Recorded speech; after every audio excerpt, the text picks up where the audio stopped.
جی بسم اللہ الرحمن الرحیم. ہم جو ہے وہ شیعہ سیکٹ کا مطالعہ کر رہے تھے، خاص طور پہ ان کا اہل سنت کے ساتھ کیا فرق ہے. ٹھیک ہے، بنیادی فرق ہے.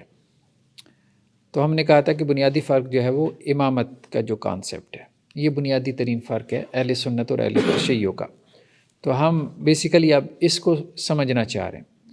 تو لاسٹ کلاس سے ہم جو اسماعیلی اسکول آف تھاٹ ہے اس کو ہم ڈسکس کر رہے تھے کہ ان کا امامت کا کیا نقطہ نظر ہے. تو ہم نے کہا تھا کہ شیعہ سیکٹس میں امامت کے حوالے سے کوئی کنسنسس نہیں پایا جاتا. یعنی اس اعتبار سے تو ان کے یہاں کنسنسس ہے کہ حضرت علی جو ہے وہ اللہ کے رسول صلی اللہ علیہ وسلم نے ان کو وصی مقرر کیا تھا یا ان کو ولایت دی تھی. لیکن یہ ہے کہ امام کتنے ہیں اور کون امام ہے کون امام نہیں ہے، ٹھیک ہے، اور اس طرح کی اور بہت سی تفصیلات ہیں کہ جن میں ان کا اختلاف ہے. تو اسماعیلی جو ہم نے کہا تھا کہ شیعہ سیکٹ ہے، اس کے اوپر ایک بہت تحقیقی کتاب وہ ڈاکٹر زاہد علی کی ہے، جو کہ خود اسماعیلی اسکول آف تھاٹ سے تعلق رکھتے ہیں. ہمارا اسماعیلی مذہب، مطلب اس کی حقیقت اور اس کا نظام دعوت ہو گیا، نظام تربیت ہو گیا، اس کو انہوں نے ایکسپلور کیا. ان کی اور بھی کتابیں ہیں، تاریخ فاطمیین کے نام سے بھی ان کی کتاب ہے، جس میں انہوں نے فاطمی جو خلفاء تھے، جو اسماعیلی خلفاء تھے، ان کی ہسٹری جو ہے وہ انہوں نے کمپائل کی ہے. تو بہرحال ان بائسڈ ہیں، اپنے ائمہ کا بہت احترام سے ذکر کرتے ہیں، وہ بات تو ہے، ٹھیک ہے. لیکن یہ ہے کہ کریٹیکلی دیکھتے ہیں اپنے مکتب فکر کو. جسے ہم نے کہا تھا نا کہ ہر مکتب فکر میں کچھ نہ کچھ ریفارمرز ہوتے ہیں. وہ آپ کو شیعہ میں بھی مل جائیں گے، وہ اہل سنت میں بھی مل جائیں گے، بریلوی دیوبندی اہل حدیث سب میں مل جائیں گے. اور عام طور پہ ہمارے ہاں جو ایکسٹریمسٹ ہوتے ہیں تو وہ یہ کہہ دیتے ہیں کہ جی یہ ہمارے مسلک سے نکل گیا، تو اس کی ریفارمز کو عام طور پہ ایکسیپٹ نہیں کیا جاتا. لیکن پھر بھی بہرحال وہ لوگ اپنے قوت بیان سے، اپنے استدلال سے اور اپنی لاجک سے اور اپنی ایفرٹ اور سٹرگل سے وہ ایک طبقہ پیدا کر لیتے ہیں ایسے لوگوں کا اپنے ہی اسکول آف تھاٹ میں، جو چیزوں کو کریٹیکلی دیکھنا شروع کر دیتا ہے اور اس روایت کے اندر، وہ جو روایت چلی آ رہی ہوتی ہے اس کے اندر جو خرابیاں آئی ہوتی ہیں تو وہ اس کی اصلاح کی کوشش کرتے ہیں. ان کو ہم ریفارمرز کہتے ہیں. تو ان میں ایک ڈاکٹر زاہد علی بھی ہیں ان ریفارمرز میں، کہ جو یہ چاہتے ہیں کہ جی اسماعیلی جو اسکول آف تھاٹ ہے اس میں کچھ ریفارمیشن ہوں اور اس میں کافی کچھ اصلاح کی جو ہے وہ گنجائش موجود ہے. آج ہم دیکھیں گے بھی تو آپ بھی کہیں گے کہ بہت زیادہ گنجائش موجود ہے. تو لاسٹ ٹائم تو ہم نے یہ دیکھا تھا کہ ان کا بنیادی فرق کیا ہے اثنا عشریہ کے ساتھ. ٹھیک ہے، اثنا عشریہ کا اور اسماعیلی اسکول آف تھاٹ کا امامت کے حوالے سے کیا فرق ہے. تو ایک تو ہم نے کہا تھا کہ امام ابو جعفر صادق علیہ الرحمہ جو تھے، تو امام ابو جعفر صادق جو ہے ان کے 4 بیٹوں نے امامت کا دعویٰ کیا تھا 8 میں سے. اور جو ان کے بڑے بیٹے جو نجیب الطرفین سادات میں سے بھی ہیں، یعنی دونوں طرف سے سادات میں سے ہیں، مولانا اسماعیل، تو جو ان کی امامت کے قائل ہیں ان کو اسماعیلیہ کہتے ہیں. جو اس سے چھوٹے بیٹے عبداللہ افتح کی امامت کے قائل ہیں ان کو فتحیہ کہتے ہیں. اور جو ان سے چھوٹے بیٹے موسیٰ کاظم کی امامت کے قائل ہیں وہ موسویہ یا پھر اثنا عشریہ یا امامیہ کہلاتے ہیں، 12 کہلاتے ہیں. تو ایک تو بڑا فرق ان میں یہ تھا اثنا عشریہ میں اور اسماعیلیہ میں کہ متعین امام کون ہے، امام جعفر صادق کی اولاد میں سے امام کون ہے. تو اسماعیلیہ اس طرف چلے گئے کہ بڑا بیٹا امام ہے، ٹھیک ہے، اور امام جعفر صادق علیہ رحمہ نے ان کے اوپر نص کی تھی، بڑے بیٹے پہ نص کی تھی. باقی ان کے بڑے بیٹے کی وفات ہو گئی تھی امام جعفر صادق کے زمانے میں، تو وہ کہتے ہیں انہوں نے تقیہ کیا تھا امام جعفر صادق نے. اور موسیٰ کاظم علیہ رحمہ کو، چھوٹے بھائی کو، انہوں نے حجاب مقرر کیا تھا تاکہ جو اصل امام ہے اس کو بچایا جا سکے. لیکن موسیٰ کاظم اس بات کو سمجھ نہیں پائے اور انہوں نے کیا کام کیا، موسیٰ کاظم نے خود ہی اپنے لیے امامت کا دعویٰ کر دیا. یہ اسماعیلیہ کا آپ کہہ لیں تھیسس ہے. تو اب ہم آگے چلتے ہیں. اسماعیلیہ نے 3 ڈیبیٹس پیدا کی بڑی. اثنا عشریہ کے حوالے سے بھی ہم تفصیل میں جائیں گے، لیکن ابھی چونکہ اسماعیلیہ کا چل پڑا تذکرہ، تو ایک تو ڈیبیٹ ان کے یہاں یہ پیدا ہوئی کہ امام جو ہے وہ نبی سے افضل ہے کہ نہیں ہے. یہ ان کے یہاں بھی ڈیبیٹ پیدا ہوئی ہے اور اس میں ان کے کئی ایک مکاتب فکر بن گئے. ایک ڈیبیٹ ان کے یہاں یہ پیدا ہوئی کہ قرآن جو ہے جو آج ہمارے پاس موجود ہے یہ محفوظ ہے کہ نہیں ہے، ٹھیک ہے، اس کو بھی ہم دیکھتے ہیں۔ اس کے حوالے سے بھی ان کے ہاں کئی ایک نقطہ نظر پائے جاتے ہیں، کئی ایک ویو پوائنٹس ہیں۔ اسی طرح سے ایک ڈبیٹ ان کے یہاں یہ پیدا ہوئی کہ شریعت جو ہے نا وہ منسوخ، یعنی امام کیا وہ شریعت کو منسوخ کر سکتا ہے؟ امام کو کیا یہ رائٹ حاصل ہے کہ وہ شریعت کو منسوخ کر دے، یا شریعت منسوخ ہو چکی ہے کہ نہیں؟ ٹھیک ہے، دونوں طرح سے آپ اس سوال کو لے سکتے ہیں۔ چلیں بہرحال ابھی ہم پہلے اس سوال سے لیتے ہیں کہ اسماعیلیہ کا اس بارے میں کیا موقف ہے کہ امام جو ہے وہ شریعت کو منسوخ کر سکتا ہے کہ نہیں۔ تو اسماعیلیہ میں ایک بڑا طبقہ ایسا پیدا ہوا کہ جو ظاہر شریعت کے قائل نہیں تھے۔ اسماعیلیہ میں سے ہم نے کہا تھا بہت سی آف شوٹس نکلیں، بہت سے فرو نکلیں، بہت سے آگے بھی ان سے سیکٹس نکلے، جن میں سے بعض ایسے بھی تھے کہ جن کو باطنیہ کہا جاتا تھا، یعنی جو باطن کے قائل تھے، ظاہر شریعت کو انہوں نے معطل کر دیا تھا۔ ظاہر شریعت سے مراد کیا؟ ارکان اسلام ہے مثال کے طور پہ، ٹھیک ہے، تو اس کے قائل ہی نہیں تھے، یعنی کوئی نماز روزہ حج زکوٰۃ ہے ہی نہیں، بس ختم سب کچھ ختم ہو گیا، شریعت منسوخ ہو گئی۔ اب کیا ہوگا؟ اب باطن چلے گا، ظاہر سارا منسوخ ہے، باطن صرف چلے گا۔ یہ باطن کا ان کا کیا کانسیپٹ تھا؟ اچھا ایک بات اور اہم ہے، دیکھیں بہت سی چیزوں میں جو ہے نا ود ان سیکٹ اختلاف ہوتا ہے، کسی بھی سیکٹ میں بہت ساری چیزوں میں نقطۂ نظر میں اختلاف ہو جاتا ہے۔ ہمارے اثنا عشریہ میں بھی قرآن کے بارے میں اختلاف موجود ہے۔ کچھ ان میں سے ایسے ہیں کہ جو قرآن کی حفاظت کے قائل نہیں ہیں، قرآن کو محفوظ کتاب نہیں مانتے، کچھ ہیں، لیکن میجورٹی ان کے علماء کی کیا ہے؟ وہ قرآن کو محفوظ کتاب مانتی ہے، ٹھیک ہے، تو اس لیے وہ کچھ کی بات لے کے میجورٹی کے اوپر اس کو اپلائی نہیں کرنا چاہیے۔ جو ان کے یہاں اختلاف ہے ہم ایز اٹ از سامنے رکھیں کہ بھئی کچھ یہ کہتے ہیں، کیونکہ بعض کی کتابوں میں لکھا بھی ہوا ہے۔ اسی طرح سے اسماعیلیہ کے بھی معاملہ ہے، ہم یہ کیوں کہیں کہ جی وہ شریعت کو جو ہے وہ معطل کر دیتے ہیں، ان میں سے کچھ نے، یا آپ یوں کہہ سکتے ہیں کہ میجورٹی شاید اس کی قائل ہے، ان میں سے متقدمین میں، اسماعیلیہ کے متقدمین میں میجورٹی اس کی قائل رہی ہے کہ شریعت معطل ہو چکی ہے۔ ہاں متاخرین میں پھر کچھ لوگ پیدا ہوئے جنہوں نے کہا کہ بھائی یہ کام نہیں چلے گا، ساری شریعت اڑا کے رکھ دو گے، نماز روزہ حج زکوٰۃ یہ کام نہیں چلے گا۔ تو متاخرین میں پھر ایک طبقہ اسماعیلیہ میں پیدا ہوئے جنہوں نے کہا کہ نہیں شریعت معطل نہیں ہو سکتی۔ یہ وہی کتاب ہے، ڈاکٹر زاہد علی کی کتاب ہے۔ اچھا ڈاکٹر زاہد علی کا ہم نے کہا کہ ان کے پاس جو مصادر ہیں نا اسماعیلی مطلب اسکول آف تھاٹ کے، وہ شاید ہی کسی کے پاس ہوں، کیونکہ بہت ساری چیزیں یہ لوگ پبلش نہیں کرتے۔ خفیہ دعوت مطلب ایک تو یہ چلاتے ہیں، خفیہ دعوت ان کے یہاں بہت زیادہ ہے۔ اس کی وجہ یہ ہے کہ ان کو بھی یہ بات سمجھ آتی ہے کہ ہمارے نظریات ایسے ہیں کہ پبلکلی ہم ان کو لوگوں کے سامنے نہیں رکھ سکتے، تو اس لیے بھی ان کی اکثر و بیشتر جو سیکٹس ہیں ان کو باطنی کہا جاتا ہے، کہ ان کی دعوت جو ہے وہ ایک تو باطنی تھی، دوسرا یہ کہ جس طریقہ کار سے چلتی تھی وہ طریقہ کار بھی باطنی تھا، یعنی ہڈن ہوتی تھی۔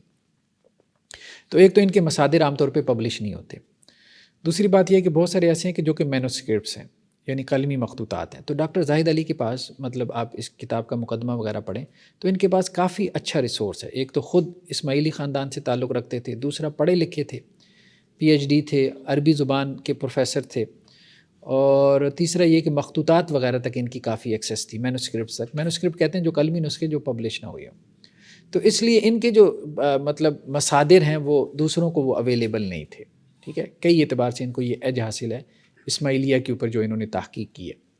تو نیچے مصادر میں وہ ان کی عربی عبارتیں بھی کوٹ کرتے ہیں، ٹھیک ہے، تو وہ عربی عبارتیں بھی بعض مقامات سے ہم دیکھیں گے، وہ بھی پڑھنے والی ہیں تاکہ اصل جو سورس ہے اس میں کیا بات لکھی ہوئی ہے ہم اس تک بھی جائیں۔ ایک تو یہ کہ انہوں نے اس سے کیا اخذ کیا۔ اب انہوں نے ایک بات جو ہے وہ قائم کی ہے، انہوں نے کہا کہ جی خود اسماعیلیہ میں بہت اختلافات ہیں۔ پہلی بات تو یہ ہے کہ امامت کے بارے میں خود آپ میں کنسنسس نہیں۔ ایک تو ہم نے کہا نا کہ شیعہ فرق میں اختلاف ہو گیا، پھر ایک فرقے میں پھر کوئی مولانا کچھ کہہ رہے ہوتے ہیں، کوئی امام کچھ کہہ رہے ہوتے ہیں، تو یہ بھی بڑا مسئلہ ہے۔ تو وہ کہتے ہیں بھائی امامت کو کیا تم نے بنا لیا۔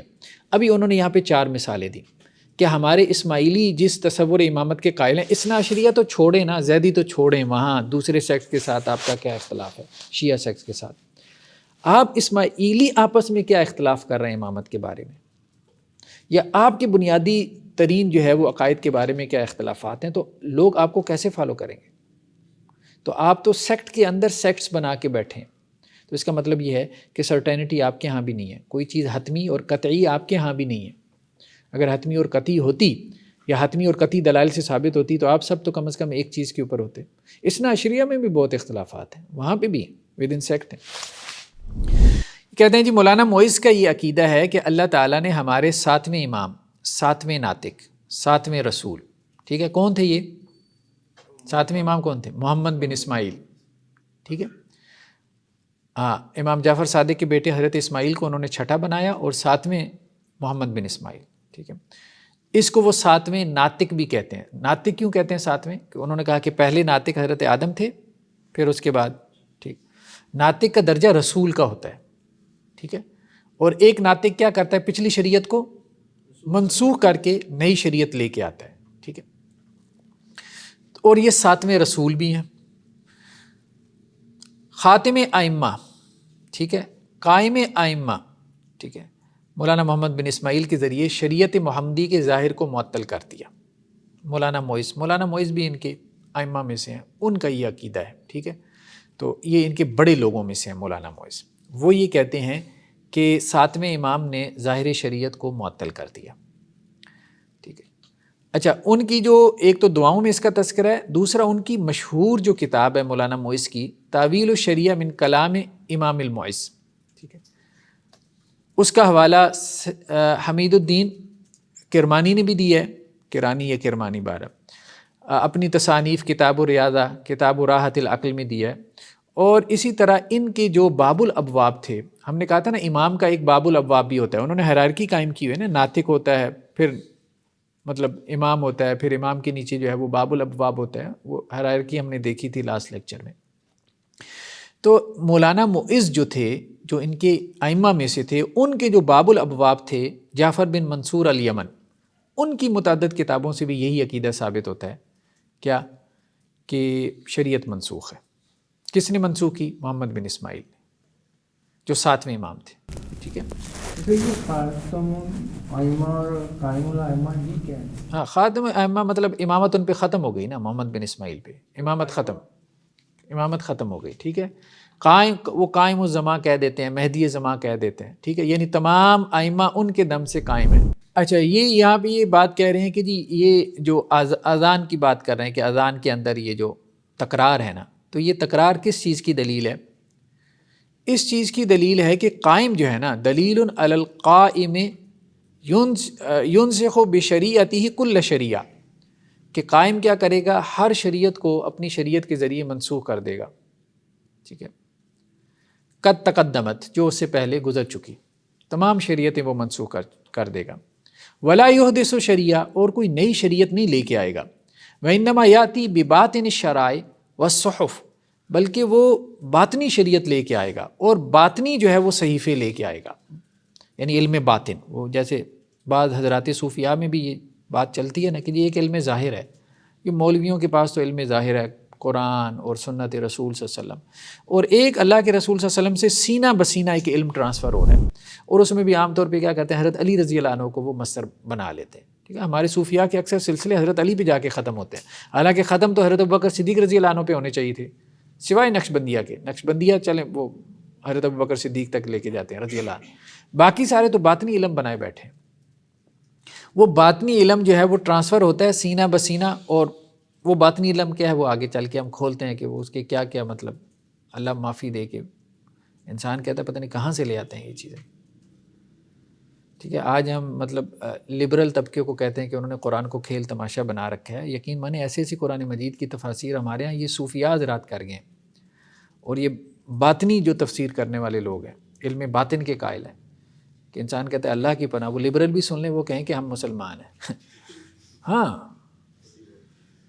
ٹھیک ہے، ایسی ایسی باتیں کر گئے۔ قرآن کو جیسا کھیل تماشا انہوں نے بنایا ہے، اللہ کی پناہ۔ اور پھر یہ ہے کہ آپس میں وہ ان کی تفسیریں بھی جو ہے وہ ایک کی مطلب نارتھ پول میں ہوتی ہے، دوسری کی ساؤتھ پول میں ہوتی ہے۔ اچھا جی، وَالسَّابِعُهُمْ القائم، 7واں ان کا کیا ہے؟ قائم ہے۔ یُظْہِرُ مَا سَتَرُوا، جو پچھلوں نے چھپایا تھا نا وہ اس کو ظاہر کرے گا، یعنی علم باطن۔ ناطق جو ہے، جو پچھلے جو رسول ہوتے ہیں وہ باطن کو ظاہر نہیں کرتے، تو یہ امام آتا ہے، یہ اصل میں کیا کرتا ہے؟ یہ باطن کو ظاہر کرتا ہے۔ انہوں نے رسول اور امام میں یہی فرق کیا تھا نا، کیا رسول اور وسیع میں کیا فرق کیا تھا؟ کہ رسول جو ہے وہ ظاہر کی تعلیم دیتا ہے، اور وسیع اور امام کیا کرتا ہے؟ باطن کی تعلیم دیتا ہے۔ تو رسول نے تو باطن چھپا کے رکھا، تو یہ تو امام نے آ کے ظاہر کیا۔ وَيُبْطِلُ الْعَمَلَ كَمَا أَبْطَلَ كُلُّ نَبِيٍّ شَرِيعَةً مَّن تَقْدُمُهُ، اور وہ کیا کرتا ہے؟ جو قائم الزماں ہے، جو ساتواں امام ہے، وہ کیا کرتا ہے؟ ہر اس عمل کو باطل قرار دے دیتا ہے، جیسا کہ پہلے نبیوں نے کیا کیا کہ اپنے سے پہلی شریعتوں کو باطل قرار دے دیا۔ ٹھیک ہے، ان القائم بالتاویل المجرد یرفض ظاہر العمل ولا یرفض العقلیات، ہاں عقلیات کا انکار نہیں کرتا لیکن ظاہر عمل سب ریجیکٹڈ ہو جاتا ہے قائم الزمان۔ تو ایک تو یہ آپ دیکھ رہے ہیں کہ جی یہ کہہ رہے ہیں کہ جی یہ قائم الزمان جو ہے ہمارے جو ساتویں باطن سے مراد، وہ باطن آگے ہم سمجھتے ہیں کہ وہ باطن سے کیا مراد لیتے ہیں۔ ٹھیک ہے، اس کو ہم آگے دیکھتے ہیں، یہ اتنا آسان نہیں ہے کہ ان کا باطن کیا ہے۔ جی آگے کیا کہہ رہے ہیں جی، یہ ایک اور، یہ تو خیر تعبیل و شریعہ کے پیج نمبر 5 سے 23 اور 60 سے 148 تک انہوں نے یہ کچھ عبارتیں اٹھائی ہیں۔ آگے وہ کہہ رہے ہیں کہ جی جعفر بن منصور الیمن جو کہ باب الابواب تھے ان کے، مولانا موئس کے، ان کی جو ہے وہ سورہ نساء کی یہ تعویل ہے، اس کو تفسیر بھی نہیں کہتے، تعویل کہتے ہیں، وہ جو ان کو معنی سجائی دیتا ہے وہ تو یہی سمجھتے ہیں بھئی اللہ کی طرف سے آ رہا ہے۔ ٹھیک ہے، وہ قرآن کا جو معنی ہے وہ تو یہی سمجھتے ہیں بھئی اللہ کی طرف سے اتر رہا ہے۔ وہ جو اثنا عشریہ کے بیان میں ہم نے دیکھا تھا نا کہ جی فرشتے آتے ہیں، تو یہ ان سب کا یہی موقف ہے کہ اللہ کی طرف سے آ رہا ہے جو ہمیں سجائی دے رہے ہیں۔ وفی عصر القائم یظہر التاویل محضاً، قائم الزماں جو ہے ساتویں جو ہوں گے ان کے زمانے میں محض تعویل ظاہر ہوگی۔ ٹھیک ہے، تفسیر نہیں ہوگی، تفسیر تو وہ ہوتی ہے نا جو ظاہر کے مطابق کی جاتی ہے، نماز پڑھو، روزہ رکھو ہے، ٹھیک ہے، چوری کی حد قائم کرو۔ ایک ہے تعویل، اس کا پوشیدہ معنی، قرآن مجید کی ہر آیت کا ایک پوشیدہ معنی جو عام بندے کو نہیں معلوم ہو سکتا، ان علماء کو نہیں معلوم ہو سکتا، وہ تو اللہ کی طرف سے ہی آتا ہے۔ اب وہ معنی جب آپ دیکھتے ہیں تو آپ کہتے ہیں بھئی لگتا تو نہیں یہ اللہ کی طرف سے آیا ہوگا، یہ تو شیطان کی طرف سے ہی آ سکتا ہے۔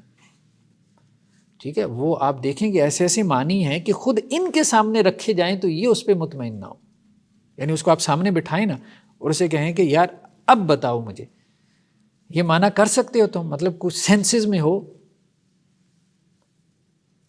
تو وہ خود بھی اون نہیں کرے گا، چپ ہو جائے گا، لیکن کر جاتے ہیں، پھر بھی کر جاتے ہیں۔ چلیے، القائم لا شریعت لہ، قائم الزماں اس کی کوئی شریعت نہیں ہے، بل ہوا یزیل الشرائع، بلکہ وہ پہلی شریعتوں کو منسوخ کرے گا، وینسخ باقامت التاویل، اور وہ پچھلی شریعتوں کو منسوخ کرے گا اپنی تعویل کے ذریعے سے، باقامت التاویل المحض، محض تعویل ہوگی، تعویل محض کے ذریعے سے۔ تو یہ انہوں نے جو ہے، اب وہ بہرحال ساتویں نے کوئی تعویلات کی کہ نہیں کی، لیکن انہوں نے بہت ساری کر لی، انہوں نے بہت ساری کر لی۔ تو ایک تو ہم نے کہا کہ مولانا معز، انہوں نے کہا کہ جی شریعت جو ہے نا وہ ساتویں نے منسوخ کر دی، ظاہر شریعت منسوخ ہے، صرف باطن پہ عمل ہوگا۔ باطن کیا ہے؟ باطن وہ پھر امام بتائے گا، ٹھیک۔ اور مولانا معز کے جو باب الابواب تھے جعفر بن منصور یمن، ان کا بھی یہی نقطہ نظر تھا۔ ہاں، ان میں ایک حمید الدین کرمانی ہے، حمید الدین کرمانی متاخرین میں سے ہیں، اسماعیلیہ میں سے، ٹھیک ہے۔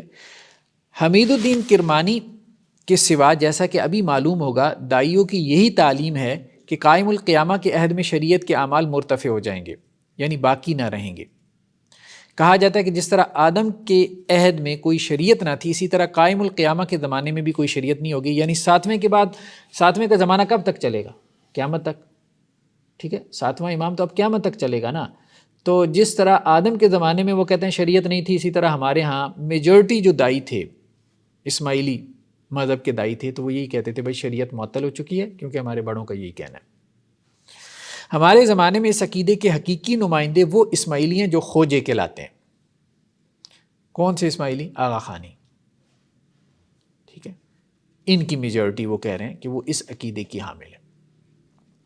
انہیں اصلی اسماعیلی کہنا بجا اور درست ہے، کیونکہ اسماعیلیہ کے متقدمین کا یہی عقیدہ تھا کہ ظاہر شریعت معطل ہے۔ ہاں، ان میں سے کچھ جیسے حمید الدین کرمانی وغیرہ نے محنت کی ہے کہ ظاہری شریعت کو معطل نہ کرو، اتنا آگے نہ جاؤ۔ ان کے ایک عالم کا قول ہم نے اپنی کتاب تاریخ فاطمیین مصر میں نقل کیا، جس کا خلاصہ یہ ہے کہ امام کو رفع شریعت یعنی شریعت اٹھا دینے کا حق حاصل ہے۔ وہ کہتے ہیں اس کو منصوص من اللہ ہے، وہ اللہ کی طرف سے، ٹھیک ہے امام، تو وہ جب چاہے کہے کہ جی اس دفعہ جو ہے وہ رمضان کے روزے معاف، 1 سال کی نمازیں پڑھنے کی کوئی ضرورت نہیں ہے، حج جو ہے وہ میں نے ختم کر دیا، تو یہ امام کو حق حاصل ہے رفع شریعت کا۔ حدود میں نے ختم کر دی، شراب میں نے حلال کر دی، زنا کو میں نے حلال کر دیا، سود میں نے حلال کر دیا، تو امام کو شریعت کو ختم کرنے کا حق حاصل ہے، ٹھیک ہے۔ وہ جب چاہے شریعت اٹھا سکتا ہے اور جب چاہے اسے جاری کر سکتا ہے۔ کچھ عرصے کے لیے وہ کہے کہ جی بس شریعت ختم، پھر 5 سال بعد کہ ہاں بھائی پھر جاری ہو گئی، مطلب جیسے کوئی ملک کا قانون ہوتا ہے، کوئی بادشاہ ہے وہ کوئی قانون جاری کر دے، لاگو کر دے، جب چاہے اس قانون کو ختم کر دے۔ ہاں، شریعت سے مراد یہی ارکان اسلام وغیرہ، حلال حرام کا جتنا کانسیپٹ ہے آپ کا حلال حرام کا، ٹھیک ہے۔ اب کچھ نہ کچھ تو ان کے ہاں بھی ہے نا، ایسا تو نہیں ہے۔ چنانچہ ان کے 5ویں امام حسن علیہ ذکر السلام نے 559 میں ایک موقع پہ شریعت کو رفع کر دیا تھا، یعنی یہ ہوا ہے، پریکٹس ہوئی ہے اس کی، ٹھیک ہے۔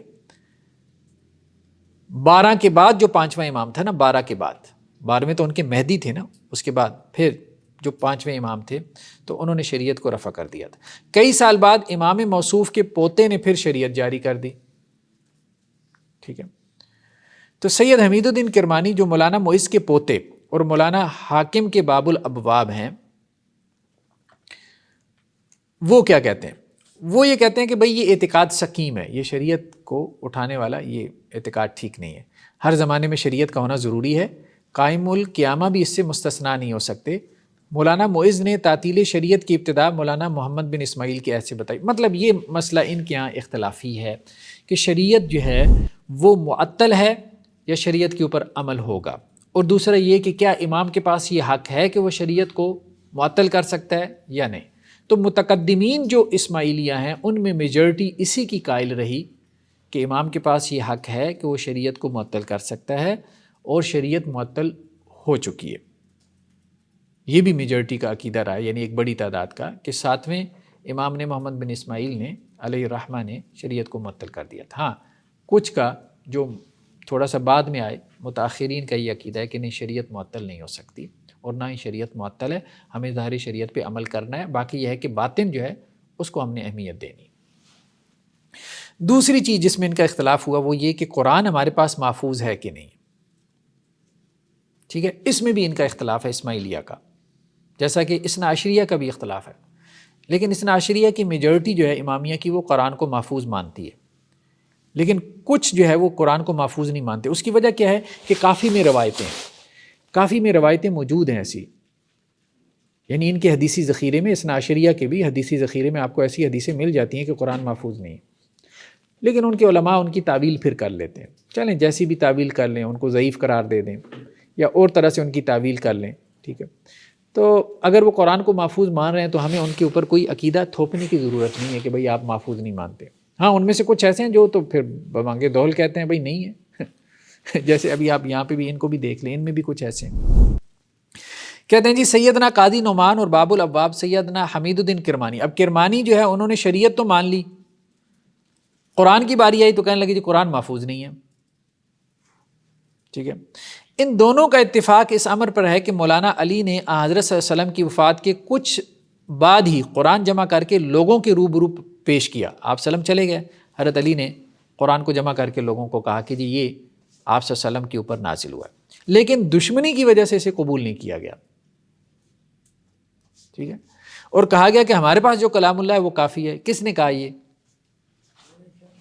صحابہ نے، مطلب صحابہ نے یہ کہا کہ بھئی ہمارے پاس، مطلب وہ تو انہوں نے تو اس اینڈ ادرس کا کانسیپٹ دیا ہوا ہے نا، ٹھیک ہے، اس یعنی یہ اہل بیت، ہم، یہ ہم ہے، ٹھیک ہے، اور باقی سارے ادرس میں ڈال دیے، ٹھیک ہے، دشمنوں میں ڈال دیے، ٹھیک ہے۔ تو حضرت علی کا نسخہ تو انہوں نے قبول ہی نہیں کیا، انہوں نے کہا جی ہمارے پاس تو قرآن ہے، ہم بھی اللہ کے رسول صلی اللہ علیہ وسلم سے سنتے تھے، ہم بھی لکھتے تھے، تو آپ کی کیا ضرورت ہے ہمیں؟ مطلب یہ انہوں نے ایک بنا لی نا، ہم نہیں کہہ رہے کہ ایسا ہوا ہے وہ ان کے بقول ایسا ہوا ہے، ان کا یہی ہے کہ قرآن جو اصل ہے وہ حضرت علی کے پاس ہی تھا۔ ہاں، ایسا ہے۔ اور کہا گیا کہ ہمارے پاس جو کلام اللہ ہے وہ کافی ہے، آپ اپنا نسخہ واپس لے گئے، حضرت علی واپس لے گئے، اور یہ فرمایا کہ اب قائم کے سوا اسے کوئی نہیں کھولے گا، اب مہدی آ کے کھولے گا، اب تمہاری یہ ہے کہ سزا یہی ہے کہ بغیر قرآن کے جو ہے وہ ساری زندگی رہو۔ ٹھیک ہے۔ سیدنا جعفر بن منصور الیمن ایک طویل بحث میں یہ فرماتے ہیں کہ جس طرح یہود و نصارہ نے اصلی تورات و انجیل کو چھوڑ کر اپنی رائے اور قیاس سے علیحدہ کتابیں جمع کر لیں، ٹھیک ہے، مسلمانوں نے بھی اسی طرح کیا، یعنی قیاس اور رائے سے قرآن جمع کیا۔ رسول خدا صلی اللہ علیہ وسلم نے کلام اللہ جمع کر کے اسے اپنے اصحاب کے سامنے اپنے وسیع کے سپرد فرمایا۔ آپ صلی اللہ علیہ وسلم نے کلام اللہ جمع کر کے، یعنی اور لوگ تو جیسے سنتے ہی نہیں تھے نا، نہ نمازوں میں سنتے تھے، نہ لکھتے تھے، نہ یاد کرتے تھے، بس اللہ کے رسول صلی اللہ علیہ وسلم صرف حضرت علی کو ہی دیتے تھے یا انہی کو سناتے تھے۔ عجیب و غریب قسم کی مطلب نقطہ نظر ہے۔ یہ لوگ اس سے بے پرواہ ہو گئے اور اپنی رائے اور قیاس سے ایک الگ قرآن جمع کیا، ٹھیک ہے۔ اس کے بعد خلیفہ ثالث نے شیخین، ان کے بقول کہ جب وہ توجہ نہیں دیتے تھے پھر انہیں ضرورت کیوں محسوس ہوئی کہ قرآن مجید کو جمع کیا جائے ادرس میں؟ ہاں، وہ یہی کہتے ہیں نا کہ انہوں نے لینا نہیں تھا نا حضرت علی کا نسخہ، تو اس لیے انہیں ضرورت پیش آئی کہ ہمارے پاس بھی کوئی نسخہ ہونا چاہیے، ٹھیک ہے۔ تو اب یہ کہتے ہیں کہ جی خلیفہ ثالث نے کیا کیا کہ حضرات شیخین کا جمع کیا ہوا نسخہ جلا ڈالا اور ایک دوسرا نسخہ تیار کیا۔ ابھی یہ ان کا نیریٹو ہے، ایکچوئل میں کیا ہوا وہ تو ہم پڑھیں گے نا علوم قرآن میں، ٹھیک ہے۔ پھر حجاج آیا اور اس نے خلیفہ مذکور کے نسخے کو لے کر آگ میں جھونک دیا، یعنی تمہارے تو نسخے کو معاملہ یہ ہے کہ نہ تو خلیفہ اول کا محفوظ ہے، نہ خلیفہ ثانی کا محفوظ ہے، نہ تمہارے خلیفہ ثالث کا ہے۔ خلیفہ ثالث نے آ کے، حضرت عثمان نے آ کے پہلے دو کے نسخے جلا دیے اور حجاج نے آ کے حضرت عثمان کا نسخہ جلا دیا، تو تمہارے پاس کہاں ہے نسخہ؟ تمہارا تو ہے ہی کوئی نہیں۔ اس کے بعد اس میں سے جو چاہا نکال دیا۔ حجاج نے کیا کیا؟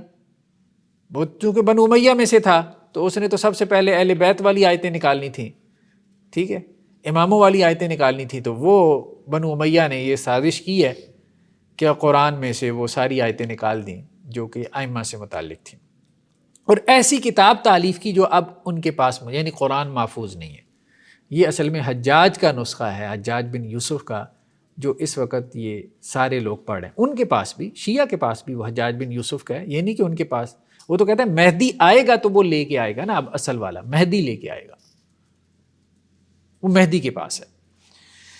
یہ انبیاء کی محنتیں ہیں، مطلب نبیوں کی محنتیں یہ ہیں کہ ان کے اوپر جو کلام نازل ہوا تھا وہ محفوظ نہیں ہے، ہاں باقی امام کی محنت اب رنگ لائے گی وہ محفوظ کلام جو ہے، یعنی جس پہ نازل ہوا وہ تو محفوظ نہیں رکھ سکا، باقی امام نے اس کو محفوظ کر لیا۔ اب اس کے بعد کہتے ہیں جی نہیں، ہمارے ہاں کچھ لوگوں کو مطلب ان میں سوجھ بوجھ تھی، تو انہوں نے کہا یار ایسے نہ کرو، اتنی لمبی لمبی نہ چھوڑو۔ سیدنا مؤید شیرازی جو سیدنا قاضی نعمان کی وفات کے تقریباً 500 سال بعد، یعنی 75 ایئرز بعد شیراز سے مصر تشریف لائے اور اپنی مجالس معیدہ میں یہ کہتے تھے نہیں کلام اللہ میں کوئی لفظی تعریف اور تبدیلی نہیں ہوئی، البتہ معنی اور مطالب کے لحاظ سے ہمارے دشمنوں نے اس میں تعریف کر دی ہے۔ آیت کریمہ یحرفون الکلم عن مواضعہ کی یہی تفسیر ہے، یعنی ان میں سے بڑی تعداد تو اس طرف چلی گئی جو یہ کہتی ہے اسماعیلیہ میں سے کہ جی قرآن محرف ہے، ٹھیک ہے۔ حضرت علی رضی اللہ عنہ کے پاس وہ نسخہ تھا جو آپ صلی اللہ علیہ وسلم نے ان کو دیا تھا، وہ نسخہ جو ہے وہ امت نے قبول نہیں کیا۔ حضرت عثمان کا نسخہ تیار ہوا، وہ ضائع ہو گیا، اب حجاج بن یوسف کے اوپر پوری امت چل رہی ہے، حجاج بن یوسف کے نسخے پہ، اور جو اصل نسخہ ہے قرآن کا وہ پھر مہدی لے کر آئیں گے۔ یہ میجورٹی کا عقیدہ ہے، لیکن ان میں سے بعض نے جیسے مؤید شیرازی نے کہا کہ نہیں، یہ نہیں، تحریف لفظی نہیں ہوئی ہے قرآن میں، قرآن محفوظ ہے، لفظاً محفوظ ہے، معنوی تحریف ان لوگوں نے کر دی ہے، یعنی قرآن مجید کی وہ تفسیریں کرتے ہیں جو کہ صحیح نہیں ہے۔ امامیہ کا بھی یہی بلیف ہے؟ امامیہ میں سے بعض کا یہی بیلیف ہے، وہاں میجورٹی کا یہ بیلیف ہے کہ قرآن محفوظ ہے امامیہ میں سے، وہ ہم دیکھیں گے، لیکن ان میں سے بھی بعض ایسے ہیں جو یہ باتیں کرتے ہیں، وہ ہم دیکھیں گے انشاءاللہ آگے جب ان کی بات آئے گی۔ یہاں تک تو صحیح ہے جی، یہ قرآن مجید تو ہے، مگر اس کی تعبیر یا تشریح، تعبیر میں تو دیکھیں سب نے کیا ہے نا، سب نے کیا ہے، ٹھیک ہے، لیکن مسئلہ وہاں آئے گا کہ آپ کس تعبیر کو جو ہے وہ کہہ رہے ہیں کہ جی وہ صحیح ہے، ٹھیک ہے۔ نیکسٹ جی، پیج نمبر 331 جی، تو یہاں پہ یہ بحث چل رہی ہے کہ جی امام جو ہوتا ہے نا وہ بعد والے امام کو مقرر کر کے جاتا ہے، اس پہ نص کر کے جاتا ہے، ٹھیک ہے. تو وہ کہتے ہیں جی اسی وجہ سے ہم اہل نص و توقیف کہلاتے ہیں. اس نص و توقیف کا سلسلہ ہمارے یہاں آدم اول یعنی صاحب جثہ ابداعیہ سے شروع ہوا. مطلب یہ فلسفہ کافی ڈال دیتے ہیں، ٹھیک ہے. فلاسفی کی طرف ہم نہیں جاتے، جب ہم فلسفہ کلام پڑھیں گے نا تو پھر اخوان الصفا کے فلاسفی کو ہم دیکھیں گے انشاءاللہ اس میں، ٹھیک. ابھی آپ یہ سمجھیں کہ امامت انہوں نے حضرت آدم سے چلائی ہے. تو وہ کہتے ہیں کہ جی ایک امام دوسرے امام پہ نص کر کے جاتا ہے، یعنی اس کو اپائنٹ کر کے جاتا ہے. جیسے چیف آف آرمی اسٹاف ہوتا ہے نا، تو وہ اپنی اسٹک کیا کرتا ہے، اگلے کو دیتا ہے، اپنی پاور جو اپنی اتھارٹی اس کو ٹرانسفر کرتا ہے. تو اسی طرح سے یہاں پہ بھی ہے. اور آپ ہی کی نسل میں یعنی آدم کی، یعنی باپ کے بعد بیٹے میں قیامت کبریٰ تک جاری رہے گی، ٹھیک ہے. یہ سلسلہ مولانا ابو طالب تک پہنچا. آپ اپنے عہد کے مستقر امام تھے. آپ کے بعد حق امامت کے وارث آپ کے فرزند مولانا علی تھے، ٹھیک ہے. اب ہم نے امامت کی قسمیں پڑھی تھی نا، ٹھیک ہے. ایک امام مقیم ہے، ایک امام مستقر ہے، ایک امام مستودع ہے، ٹھیک ہے. مختلف امام انہوں نے جو ہے وہ بنائے ہوئے تھے. تو سب سے اوپر امام مقیم ہے، پھر امام مستقر ہے، پھر امام مستودع ہے، اور بھی اماموں کی انہوں نے قسمیں جو ہے وہ بنائی ہوئی ہیں. 5 قسمیں تھیں غالباً. اچھا، اب یہ کہتے ہیں کہ جی مولانا ابو طالب کو بعض نے تو امام مقیم بنایا، بعض نے ان کو امام مستقر بنایا، ٹھیک ہے، کہ وہ مستقر امام وہ تھے. ان کے بعد جو امامت تھی وہ ان کے وارث یعنی بیٹے میں آنی تھی. ابو طالب کے بعد امامت بیٹے کو ملنی تھی. تو وہ بیٹے کون تھے؟ حضرت علی. لیکن اس موقع پہ چونکہ ایک رسول کی ضرورت پیش آئی، اصل تو سلسلہ امامت کا چل رہا تھا، لیکن درمیان میں رسول کی ضرورت جو ہے وہ پیش آ گئی، ٹھیک ہے. اس لیے آپ نے خدا کے حکم سے اپنے بھتیجے حضرت رسول خدا کو نبوت و رسالت کا رتبہ دے کے امام مستودع مقرر کیا. اب سمجھیں، یعنی امامت اصل میں چل رہی تھی، سمجھیں، ٹھیک ہے. امامت کے اوپر تو دنیا قائم ہے. تو حضرت ابو طالب جو ہے وہ امام مستقر تھے، ان سے جو ہے وہ پھر آگے امامت جانی تھی ان کے بیٹے کو، حضرت علی کو. تو حضرت علی تو چھوٹے تھے، تو وہ امامت تو ٹرانسفر کر نہیں سکتے تھے حضرت علی کو براہ راست حضرت ابو طالب. تو انہوں نے درمیان میں اپنے جو ہے وہ بھتیجے کو امام مستودع بنایا، اور امامت جو ہے وہ اپنے بھتیجے کے سپرد کی. امام مستودع اسی کو کہتے ہیں نا کہ جس کے پاس امامت سپرد کی جائے، اس امام کو کہتے ہیں. تو اور اپنے بھتیجے کو یہ کہا، یعنی اللہ کے رسول صلی اللہ علیہ وسلم کو حضرت ابو طالب نے کہا کہ یہ امانت ہے، دیکھو، مطلب آگے آئے گا کہ خیانت بھی نہیں کرنی یہ بھی باتیں آئیں گی. تو یہ آگے حقدار تک پہنچانی ہے، ٹھیک ہے.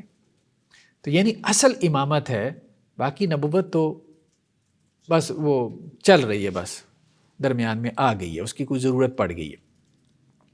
اور آپ کو یہ وصیت کی، حضرت ابو طالب نے آپ صلی اللہ علیہ وسلم کو یہ وصیت کی کہ آپ اپنے بعد مولانا علی کو اپنا قائم مقام بنائیں، ٹھیک ہے. آپ اصل امام نہیں ہیں، آپ کے پاس یہ امانت ہے، یہ امانت آپ نے سپرد کرنی ہے میرے بیٹے کی. وہ ابھی عمر میں چھوٹے ہیں، کیونکہ امامت استقراری کی حقیقی وارث مولانا علی ہی ہیں، ٹھیک ہے. تو اب جو ہے ایک بحث یہاں پر یہ چلی، یعنی ہم نے کہا تھا نا 3 جگہ پہ اختلاف ہوا ان کا. ایک اختلاف تو ان کا ہوا کہ شریعت جو ہے وہ معطل ہو گئی ہے یا امام شریعت کو معطل کر سکتا ہے کہ نہیں، ٹھیک ہے. تو میجورٹی نے کہا کہ معطل کر سکتا ہے متقدمین میں سے. ایک ان میں بحث یہ پیدا ہوئی کہ قرآن جو اس وقت ہمارے پاس امت کے پاس موجود ہے یہ محفوظ ہے کہ نہیں. تو میجورٹی نے کہا کہ محفوظ نہیں ہے، ٹھیک ہے. تیسری بات یہ پیدا ہوئی کہ کیا امامت جو ہے وہ نبوت سے افضل ہے یا امام نبی سے افضل ہے کہ نہیں ہے، یہ بھی ان کے اختلاف پیدا ہوا. تو میجورٹی نے اس میں بھی کہا کہ امامت نبوت سے افضل ہے. یعنی وہی بات جو ہم نے کہی تھی نا کہ جیسے نبوت ایسے معلوم ہوتا ہے جیسے وہ فرع ہو، کوئی شاخ ہو امامت کی، اور اصل امامت ہے. میجورٹی کا نقطہ نظر یہی معلوم ہوتا ہے. تو ابھی آپ یہ عبارتیں دیکھیں گے تو آپ کو اندازہ ہوگا. اگر رسول کی ضرورت نہ ہوتی تو مولانا ابو طالب مولانا علی پر ہی نص کرتے اور آپ کو اپنا خلیفہ مقرر کرتے، ٹھیک ہے. یعنی اصل میں تو درمیان میں بس رسول کی ضرورت پڑ گئی تو اس لیے آپ صلی اللہ علیہ وسلم کو امام مستودع مقرر کر دیا گیا، ورنہ تو اصل میں تو ابو طالب کے بعد نمبر کس کا تھا؟ حضرت علی کا تھا. ایک تو ضرورت انہوں نے کہا نا کہ اس لیے تھی کہ چونکہ امام صاحب چھوٹے تھے، حضرت علی چھوٹے تھے، تو اس وقت تو ان کو امامت ٹرانسفر نہیں ہو سکتی تھی، تو کسی کو تو ان کا کفیل بنانا تھا. تو ایک تو یہ ضرورت رسول کی پیش آئی کہ آپ صلی اللہ علیہ وسلم کو امام مستودع بنا دیا کہ امامت اس کے حقیقی وارث تک پہنچا دے. ٹھیک ہے، جیسے انہوں نے یہ بھی کہا تھا کہ حضرت حسن کو امام مستودع بنایا گیا تھا، حضرت علی نے ان کو امام مستودع بنایا تھا کہ وہ کیا کریں، امامت کو حضرت حسین تک پہنچا دیں، کیونکہ اصل وارث حضرت حسین تھے. کیا اللہ تعالیٰ معاف کرے، یہ نظریہ یہ نبی کریم صلی اللہ علیہ وسلم کی ذات کا ہے. نہیں ابھی تو وہ معاف کرنے والی باتیں تو آگے آنے والی ہیں. یہ تو ابھی شروع ہی نہیں ہوا. کہتے ہیں ابھی تو سین شروع ہی نہیں ہوا، ابھی تو آپ بہت ابتدائی مراحل پر ہیں. اچھا، مستودع اور مستقر امام کی تفصیل فصل اول میں گزر چکی. ٹھیک ہے، یہ تو ہم نے بھی دیکھ لیا. مستقر امام ان کیا وہ ہوتا ہے کہ مطلب جو اصل میں امام ہے، اور مستودع وہ ہے کہ جو اصلاً امام نہیں ہوتا لیکن اس کو امامت سونپی جاتی ہے بطور امانت کے کچھ دیر کے لیے عارضی طور پہ.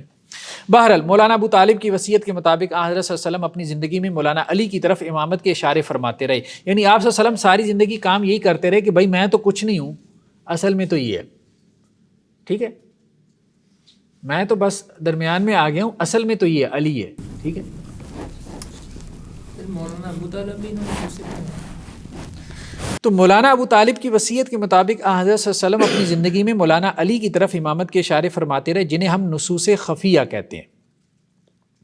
آخر کار آپ صلی اللہ علیہ وسلم نے خدا کے حکم سے غدیر خم کے موقع پہ مولانا علی پہ نص جلی کی اور آپ کو اپنا خلیفہ مقرر کیا. یعنی بتا بھی دیا، پہلے تو اشارے فرماتے رہے تو اب بتا دیا کہ بھئی اصل تو یہی ہے. ہمارے دعوے کی بنا اس اصول پر ہے کہ امامت دین کا رکن اور اسلام کا قاعدہ ہے. ٹھیک ہے، نبی کے لیے جائز نہیں ہے کہ وہ اس سے غفلت کرے. نبی کے لیے جائز نہیں ہے کہ وہ اس سے غفلت کرے اور اس کا انتظام امت کے سپرد کرے. نبی کا یہ فرض ہے. ٹھیک ہے، بلکہ اس پہ واجب ہے کہ وہ ایسے امام کو معین کرے جو صغیرہ کبیرہ دونوں گناہوں سے معصوم ہو.